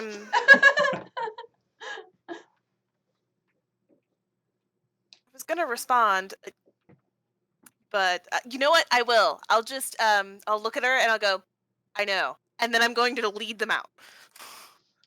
And then as you leave towards the door, leading Turk and Cass outside, you hear, "May the Force be with you, always," as the door closes to the Bird and Bubble. Okay. Just as William and Texas meet up, they start showing off some of their spiffy, cool new items that they got on this weird store with Kiki, Kiki the Kenku, Kiki Kenku. You guys see outside. Turk's got a spiffy new hat. Kiara's rocking a pretty cool, spiffy looking earring. And Cass, you look like you're not feeling so well. I think the bird had it out for me and took away the drunk and only left me the bad part. I She give tried you to hug back the good part. I hand her the coffee mug or the coffee thermos. Thank you. I mean, you might not want to Don't drink that try to whole hug the thing. bird. Just like take a couple of sips. Take it slow. Oh, Kaz's already halfway done with it. Oh no, okay. I'm just gonna put the cap on the rest of it and we're gonna Turk, would you like some? Or are you good? Well, thank you, Missy. I'll sure take some of that there coffee. Oh my lord. He's Here. dead. Oh gee. Okay. I like your hat. That's a great hat. Well, thank you there, Missy. Does that hat make you talk like that? Apparently. I was so worried about it. Does this hat make you... Are you going to be doing this all the time? Is that its special power? I think he's still drunk. Please drink some coffee. Oh man, Lord. Yeah, I'll sure try some of that there coffee. It's He heard the Kenku change voices and now he's trying to do it too. looks like he could float a horseshoe in that there coffee. I wouldn't if I were you, but I mean, here, just take a sip, maybe not the whole thing, or drink the whole thing. I mean, howdy, and he'll go ahead and take a drink. all right, how you feeling now? Yukon John.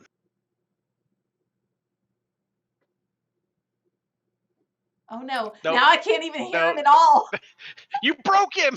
What did you do? You don't have a hat, William. You can't talk like this. Oh, No, gee. that's what I'm saying. Golly Whitakers, can't. please take off that hat. There can't be two of us. Kirk, that's appropriative of Texas's culture. You should be respectful. That's appropriation. I take the hat off, but I seem to be missing my scalp. Your hair, not your skin. Please, let's just go. Please, before you hurt yourself, let's just move. Oh, so I'm Turk. You asked earlier, and I think I can help. Just hold still, okay? And Kaz's gonna reach in her bag and grab an eyeliner pen and draw his eyebrows on. You can actually draw all his hair on with the same thing. Oh, It would look like a really bad wig. Like There's so much payback in that. Bad one. Is it? Wait. Question, Cass. Is it a black eyeliner pen Yes, or is of it the course cotton it is. candy colored one? No, it's black. It's not pink. So poor Turk has just dark black lines. They are not blended. Kaz did not put effort into this. They're just Lines. like Maybe upside straight. down check marks. Well, thank you there, Missy. I sure do appreciate that. Stop that. I'm gonna pat him on the chest and walk away. He has a constant surprised look on his face. You didn't trade your little gold spaceship for a hat that makes you talk like that, did you? Did you? Well, I didn't say that. Well, why, yes, I did there, Missy. Oh, okay. William, you would have to check inside for that. Check-ins. Okay. I figured it was a different shop. Yeah, if you looked inside, so while this conversation is going, William would just edge creepily towards the door and things of that sort. So in this particular shop, when you go up, you see Kiki, who you've met before, and she kind of waves at you. She goes, "Well, hey there, come on in." Cutest little lady I've seen all day. Oh shucks, thanks for noticing me. So how you doing today? I can't complain. I hear you. I'm looking for a cloak. Well, what's it do? Oh, that's mighty nice that you asked. It's kind of like you're there, but you're not there, but you're there, but you're not there. You appear to be where you are, but you're not where you are appearing to be. She kind of looks around the shop and she kind of side eyes it and she's like, "Man, we ain't found shit." How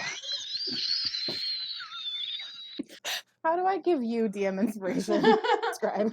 And then she goes, "Oh, and she goes over and she finds a pair of super obnoxious looking socks. These socks are like a fluorescent yellow with little bits of like purple, and just like they're very bright, very obnoxious looking socks.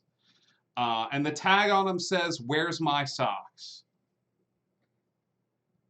Is that WEAR or WHERE? WHERE. Gotcha. She hands the socks over to you. What are these for? Sometimes, in order to know where you are going, you have to know where you've been. Did you take my sock?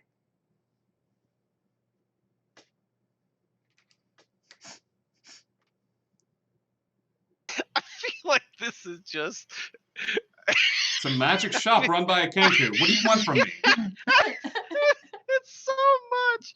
Oh, Lord have mercy on my soul. Okay. Darling, you don't have to give me your socks.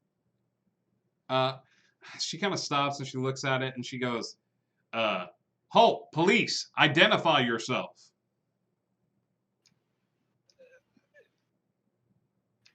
Identify yourself.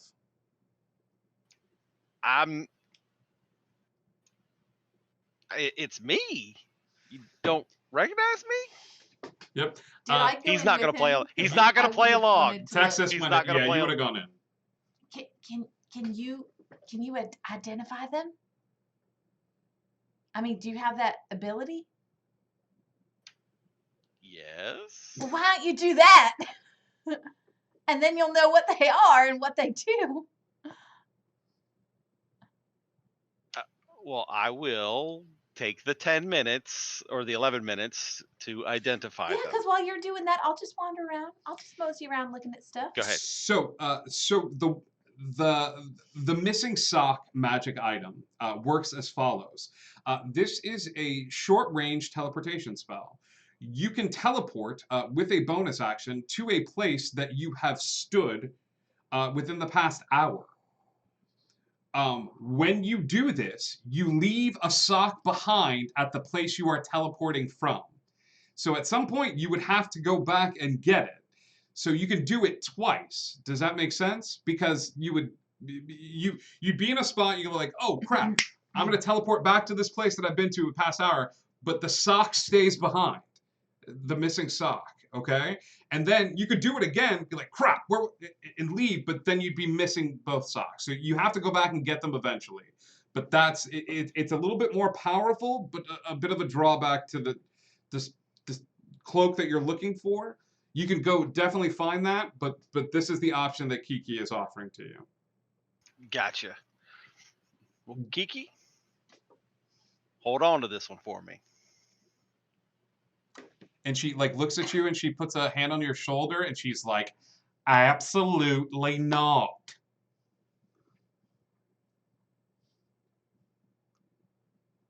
I love when you do this. This is so good to me.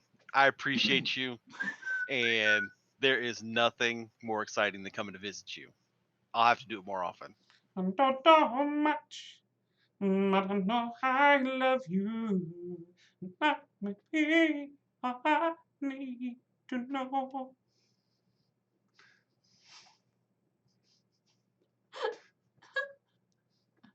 Oh no, you broke Mike. Why'd you break Mike? That's his heart.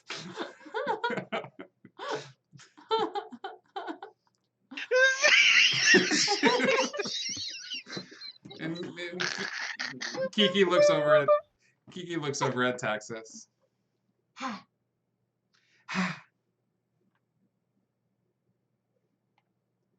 What you got in here? Well, we have a little bit of everything. Can I look around? She nods her head. Okay, I'm gonna. What are you looking for, Kiki? Well, what are you looking for, Texas? Nothing specific. Something interesting, quirky, and weird. Interesting, quirky, and weird. You came to the right shop for it. I know. There's a glove that calls to you. There's a little like cat doll that speaks to you. There's a ring that looks like two hands grabbing together. There is a pretty looking cloak. There's one a little like a little mask, a little like floating mask and stuff like that, called the mask of the witch doctor. But the gloves call Tell to me you. about that glove. Yeah, this What's is. this? She's like, I'll tell you what I'm gonna do. I'm gonna give you the count of 3 to get your yellow.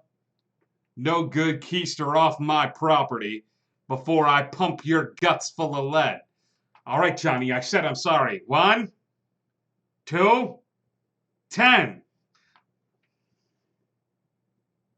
Okay, this sounds exciting. What's it do? And she goes, I'll take it. great. I have no idea. This is oddly appropriate for you. All right. You are now the proud owner of the finger guns. Yes. Upon wearing these guns, you now have the ability to cast a magic missile by making finger Oh my guns. gosh, yes. And firing off magic missiles using How many the times? gloves of the finger guns. We're gonna say it has the equivalent of a wand. Okay, so I think that's 10 charges. If you cast all 10 charges, but it's 12. She's got 2 6-shooters. 2 6-shooters. I like that. 2 6-shooters. Okay. Okay. So that means you could cast a magic missile up to level. Oh, and it's per level is slot. So if I cast like level 4, that uses up 4 of those 12 charges. 4 of the 12 charges. Got So it. you got, but what that. And is it that if I use up 12, where it could possibly disappear? It could possibly or whatever? break, but you got Okay. 2 on either side. 2 finger gun gloves. You know what I mean? Got it. Which is very powerful because they auto hit, and if you're shooting 11 of them, even then it's 1d4 plus I think 1 for every missile that hits. So it's a boom, boom, boom, boom, boom. Oh, I wasn't here for the whole payment process. She reaches out her hand. How much? She has. Oh, my shit. Hmm? Here. Yeah. And she looks at it and she kind of like puts it up on the counter again with the other ones, and she's used to. She looks at it and she goes, "Hey, you just turned off your targeting computer. Are you okay up there?" I don't know what that means. And she goes, "Live long and prosper."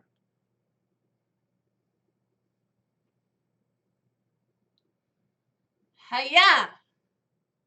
I don't know. What is this from? Is this from She something? puts her hands down. I don't understand this. Somebody needs to tell. What? William passes out from the laughter. Mac? William passes out. I mean, William. What is your name? William, she looks over at you, and when she doesn't get Star Wars or Star Trek, she looks over at you and raises an eyebrow, and she's like, "Of all the people in my life, he was the most human."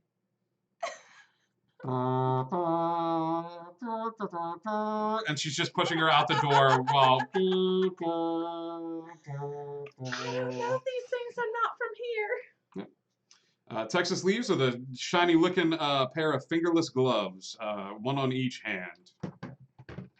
Everybody was wearing fingerless gloves. Wow. Lonely Island reference.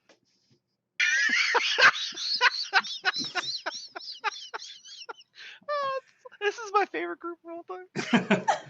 Great, William, you getting anything here? Are you hanging out? You gonna take one more look no. around? No, I want to head over because the Gashapon fella. He said he could take some items in trade, so I was going to see if I could double down. Sure. Get rid of this leather armor as well. The studded leather, is it a +1? Yes. Okay, yeah, you get rid of your. It was the chromatic. It was the chromatic leathers. Chromatic leathers. Yeah, you get rid of your chromatic leathers, and I would say if you trade in the chromatic leathers and the token, you could get the item that you're searching for. Sounds good. Yeah. Fair enough. What's your new cloak look like? It is a purple metallic. Okay. Look on the outside.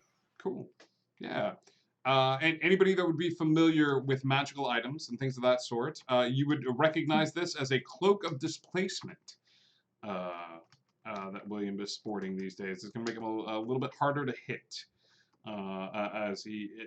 it's fitting of his style as it kind of displaces you in time a little bit, giving you a little bit of a hop and a skip and a jump to your placement. So. Yes, all of those things traded. Each of you, did each of you get a magical item? Not Cass. Oh, not Cass? Nope. Cass got her necklace fixed, but she's got a super wicked headache right now, and she's probably trying to put the Millennium Falcon into the machine. Oh, okay. It won't. It doesn't work. Now, you are completely sober at this point. She's not feeling great though. She's not feeling terrible great. headache. Yeah. With the terrible headache, do you guys all start heading back home? Where are we headed? I'll ask Cass if there's anything she wanted to do. I already got my necklace fixed. I want my headache to go away. Oh, I can wait. Can I fix that? Can I magic away a headache? You could. Do you have a lesser restoration? I do. Okay. You cast lesser restoration? Mm-hmm. Okay. Do it up. I'd say it's 3 times the charm and you're sober this turn. Cass, you are completely cut off from the divine. Now that you are sober, I need an insight check, please. 23. Okay. The connection that you had stems from a belief in a book series. And you were a cleric of this universe, but for some reason, your connection to the divine is gone. You have no magic. You have no ability to elicit magic around you. Like your connection, for all intents and purposes, to the divine is here to cut. Okay. And it's kind of an obvious feeling you can make out and put words to. I think on the 3rd try of Okay. you trying to cast, You become very blatantly aware that like you would feel this tingle. You would feel this ability to be able to understand. Like I talk to my deity, I communicate with my deity or my ideals. It's a little wibbly wobbly. Because you don't have a specific deity, and I don't think you're connecting J.K. Rowling and being like, "Hey, do you mind?" No, for obvious reasons. So you instead are just feel your connection to the divine presence that you communicated with in order to get your powers. That connection is gone. It's cut. And it doesn't feel like an absence because this has never been a part of inherently of who you were, but it's always been a small pressure at the back of your mind. Like you saved many of your friends with this connection to the divine, but it is not there. Okay. Cass gonna grab her and her nose, and guys, I can't cast. I don't know why. I don't feel like I'm able to anymore. I don't think this is gonna work for my headache. So I think I need ibuprofen or some hangover cure. Cass, Yeah, do you not believe anymore? of course. What's there not to believe in? It's all right there. There's books and books and books and movies and movies and movies. Where's your But symbol? Wolf Turk takes his hat off and points to his head and goes, I had recent interaction with an apparent god. Thank you very much, Texas. You're welcome. Is there some interference happening by chance? Oh, he talked to me too. Scribe, when Cheshire popped in and was giving Cass mental big ups for her joke about Turk's eyebrows, did she feel any kind of connection there or Yep. interference? There was no interference of any sort. Okay. It just felt like somebody reaching out to you. Like, I Okay. mean, it doesn't. Cheshire's. So think of it this way: when you're channeling the books, you are solid in your faith. It feels like standing on rocky ground. Talking with Cheshire felt like balancing on top of a zeppelin as it's flying through the air, but there's also jelly everywhere. That is the spiritual sensation that speaking with Cheshire gives. And for some reason now you're being hit with water balloons, and it's still fun and it's exhilarating, but it's a much different religious experience. jelly and water balloons. New I band don't name. That's think like my campaign, to be honest. chuck them. Sorry. Chuck 'em. No, I don't think there's a interference. Wait, It's so you everything- talked with Cheshire. I didn't say anything. You listened he to offered Cheshire. me. He said if you want new representation to call him, and then he gives me Okay. that silly book. Does that mean that he perceived you were unattached at the moment? I am unattached at the moment. Oh. I think she means Oh, you mean by like- another deity. Oh, Yeah, that's what I don't meant. know. I was confused. I don't know. I Well- felt I just thought it was a headache. I thought it was a hangover. Right. That I was drunk. Have you listened lately to? I'm so sorry. I'm not even sure who your deity is. That's okay. I don't think it was from where you're from, so that makes sense. It's kind of a series of books about children with magic, and then there's a big fight, and then it's just a whole thing. I'm gonna have to have you So read the book. did you have a singular deity or just like a belief system? No, it was a system. It was. And there wasn't one singular thing. It was just all of that potential and magic, and it wasn't a one thing. It was a many thing. It was a lot of things, Wait, so your deity's a book? basically. Huh. Do you have the book with you? No, I never did though. It was always this Okay. my holy symbol, and I just got it fixed because, and now it's I guess still broken, or maybe I'm broken. I don't know. Has how you We're all feel a about little this book changed? Nope. Not that I can know. Okay, well, if it's the source of all magic, has your feeling about magic changed? Guys, I just want some ibuprofen. I don't want to do a lot of thinking. I got Yeah. a really bad headache. I'm gonna go check in with our acting DM and consult with Oh him yeah, on that it. guy. Okay. Oh man. Oh man, that guy. Where is You Aaliyah? guys go back. You guys go back to the house. I'll go chat him up. I mean, I you thought you guys guys can were come gonna if go you see want. karaoke. No, I Really? can go home. I'm not feeling good. You guys You can go can have invite fun. him over to karaoke. We'll all go. He can go too. I would pay to see that.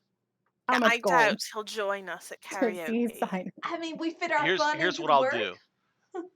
do. You guys go quick take care of Cass. I'll run over. I'll ask if he wants to attend the karaoke party. I can find a drugstore. I'm sure there's something in the library. He doesn't have to take care of me. It's just Yeah, I a mean you can headache. check with That's what Laura. friends do, Cass. Oh, Can I hit you with like a don't like hit a me. cure? Can I help? I don't know if that works on headaches, but you already helped a lot. You got rid of the hangover. Right, I know, but let me see if I can help with the headache. I'm gonna head over to go see Sai. All right. Okay. William heads to go see Sai. Meredith, check your private messages. Oh, okay. As long as she's got permission, I will cast Cure Wounds on her. Yeah. But I've only got one of them, so it's a level 3. It's the mandolin one. The headache fades. Do you need to know like numbers or anything? Yes. It's a 3d8. She didn't suffer any damage. She's Yeah. just suffering from that. Yeah. It's like Hey, oh my gosh, that's so much better. I feel like I can breathe again and Oh my my brain is gosh. clear. I rolled really high. 14 plus 8, 22 plus 5, 27. All right. Oh yeah. Why don't I roll that high when it's like really I was important? gonna say, jeez. Usually I'm like 1, 2. Ugh. I heal you for 8 points. Okay. I feel like I can breathe again, but I have to break the seal, and so Cass is gonna look for a restroom. Okay. Well, we're going to do this karaoke thing. I'm sure there's a bathroom there. devious. That's a good point. William, I thought you were going somewhere. Are you I've already staying gone. here now? William's already. You look around. William's already He's gone. already gone. Oh, he went to get the Okay. guy to meet us at karaoke? We're all gonna meet That's up right. there. Let's go sing. Guy, Maybe we'll have yes. some drinks. Nope, I don't want to do that.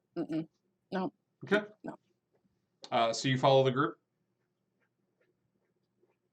Okay. And then when we get in there, I'm gonna run to the ladies' room.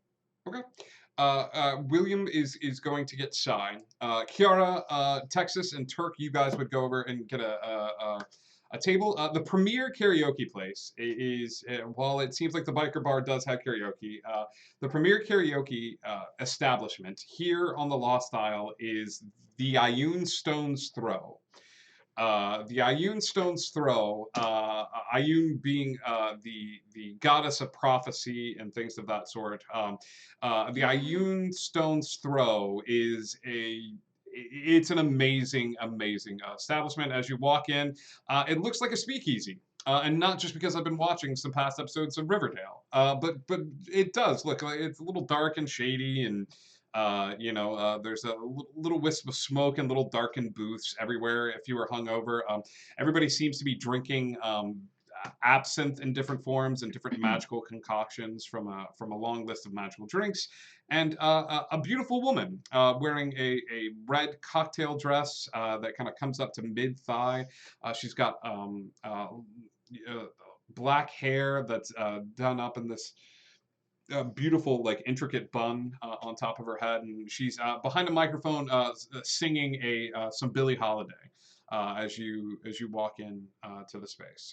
And as everyone comes into the Ioun Stone's Throw and sits down, you see a few other individuals in the place give you like silent nods, but for the most part, most of the tables are obscured as it's very dark and dim in here. It allows for quiet conversation to listen to the entertainment as well. William, you're headed to talk to Sai. Cass, the minute you guys break in, Cass breaks away. Cass heads over to the bathroom. Cass, are you heading towards the restroom? Heading to the ladies' room. Okay. You get in and there's nobody in there. Okay. And Joss gonna wash her face in the sink and Okay. look herself straight in the eyes in the mirror and go, "Who are you and why are you in my head?" So let me make the pitch, but I want to sweeten the pot a little bit. I feel like you're in a bit of a transitional stage. You've been through the gnarly breakup, you said some things, whatever your deity said some things, and now you're in this just weird and you need a rebound. I say this with all sincerity. Let me be your rebound, okay? Because I see you and I see a bit of myself in you. You need something, right? Your friends, you all look like, oh, the adventuring type. We have to save the world, blah, blah, blah. I need a foothold in this world because I wasn't summoned until Tall, Dark, and Bald called my name a gazillion times. And now I've got a foothold on this weird little island, which seems to be my ideal place to be. So, can I make an elevator pitch to you without the elevator? I could summon one if we needed. Don't want to. I just need a yes. Funny, am I still drunk? Did You're someone flip me something? You're not drunk. What? So here's gonna the. cover her ears and see what happens. Okay. No, you're still going to be able to hear me. And as you look in the mirror, you see him walk close to your reflection. If you look behind you, he's not there, but in the reflective side, he's over there, and he's like, "Hey, hello, hi," through the looking glass. Remember the book that you love so much? It's just a little trick I can do. Anywho, I'm here to sell you on the Church of Chaos. Okay. Put her phone and set a 2-minute timer. Cool. And hold it out to him. Hang on. He's going to pull out his phone as well. 2 minutes? What's the phone case look like on Cheshire's phone? The phone. It's a picture of him. The phone case is the cat from the Aristocats, the brown one, the tabby cat. 2 minutes. You tell me when to go. I've done more with less. Ready, set, go. 2 minutes. You, my dear, are so emotionally constipated that I'm worried that if I stick a piece of coal up your butt in 2 weeks, we would have a diamond. All right? You have been holding on to so much, and pardon my language, I only have 2 minutes. You have been holding on to so much lately over your friend. I'm catching little glimpses of it just by reading your aura. Now, I'm here to share with you the Church of Chaos. I need you to worship me. I need you to say, "Oh, Cheshire, you're the best." No, really, you're the best. And I'm going to grant you a little bit of my divine power. Now, it's going to be a little bit different for you because you worshipped a book. Hey, we've all been there. I read Lord of the Rings. I was hooked for like weeks. And then there was the secret. I'll tell you what the secret is. I'm amazing and everyone wants to be me. Okay? But you are now going to have a physical person that you can talk to. And it's me, your good buddy Cheshire. Now, I am a firm believer in shaking up the natural order of things, all right? Everybody gets a little mired in their own sort of emotional self. And you, my dear, are going to be my little agent of chaos. You're going to flit around like a little fairy, casting spells, creating duplicates of yourself. What? You want to high-five yourself? Yes. You want to do something else? Shh, I'll never tell. It's our little secret. You can create a little extra copy of you that'll cast spells and run around the battlefield, helping your friends, curing them. Now, word around the water cooler is they're about to undertake a mission because you heroes are always just about to undertake a mission. And are you really going to leave them in the lurch without any sort of powers? I'm not asking you to make a permanent commitment to me, okay? That's not what a rebound is. Now, hey, if this relationship works and it turns into a little something, then we'll see where it goes from there. But until we make this Facebook official, I need you to try me on and see if you like it. Pick out some spells, raise a little bit of chaos, because at the end of the day, Cass, you've tried going the straight and narrow, it didn't work. You tried sticking to a rule of codes, it didn't work. You know what it's time to have, Cass? Do you know what time it is, Cass? She's gonna glance at her thing, and there's 15 seconds left. It's time to have a little. What time is it? It's time to have a little fun. What do you say, pal? And he reaches a hand, and the hand reaches through the mirror.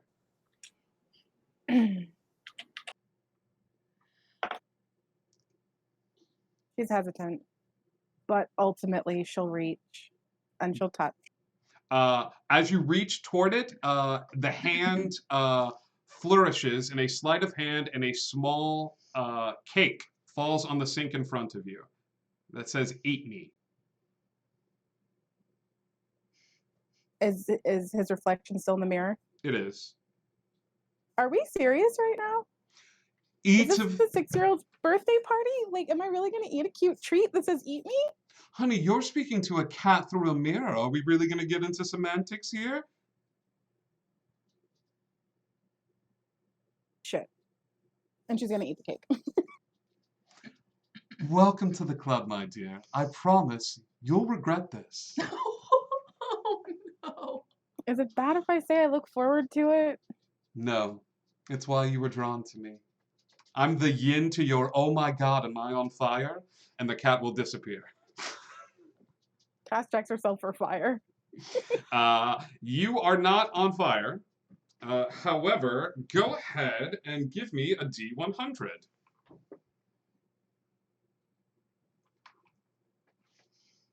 15. Your pact is sealed. Oh God. Oh my With God. Cheshire, as you have become a trickery domain cleric. Your channel divinity is now to be able to create a secondary version of yourself that you can spread on the battlefield to go out and to do things.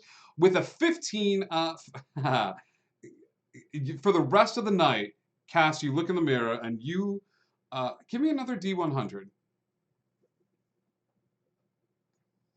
83. Oh, that's way better. For the rest of the night, Cass, you have just rolled on the reincarnation table. As Cheshire is going to spark a little chaos. As in the bathroom, you turn into a beautiful, blue-skinned, water elf, Triton-looking person. And you just hear Cheshire say, "It's only going to last 24 hours. Have fun. Kisses. I love you." Am I supposed to say it back now? You can if you want to, but only if you mean it. I'm just kidding. I want to hear it anyway. He can't stop it.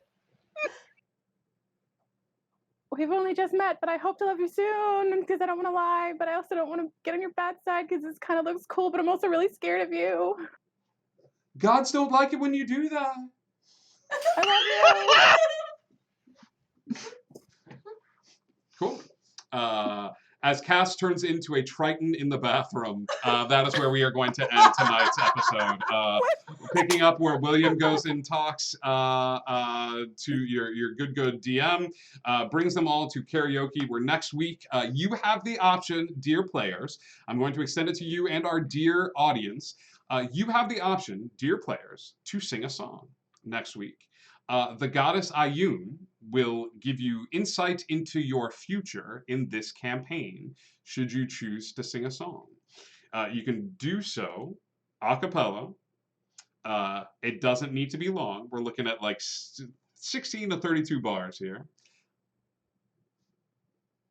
But should you choose to sing, you will be given insight into, and depending on your performance, you will be getting tips after your performance. So this is a good way to replenish gold supplies as well. So start working on songs that you think your character would sing, because next week, gang, we're going musical. Oh. It's the musical episode. Welcome to the Ayun Stone's Throw. You got to sing for your supper and a little bit more. All right. We love you guys. Thank you so much for tuning in. To Lemony, you belong here. Thank you so much. We love you. Somebody sometime. We missed the heck out of you, pal, but we're glad you were here. Everybody that was new tonight, come and hang out with us on the Discord. We'd love to have you there. Reigning Dragon, everybody that hung out. Yes, all of the Discord invites. Please come and hang out with us. We'd love to have you there, and you can tell us about what's going on. Indigo, connect, and hey, thanks for getting lost. We're going to go raid Diamatia game. Diamatia game. D-metagame. D-metagame. D-metagame. I see it. Love you. Yay. See you guys soon.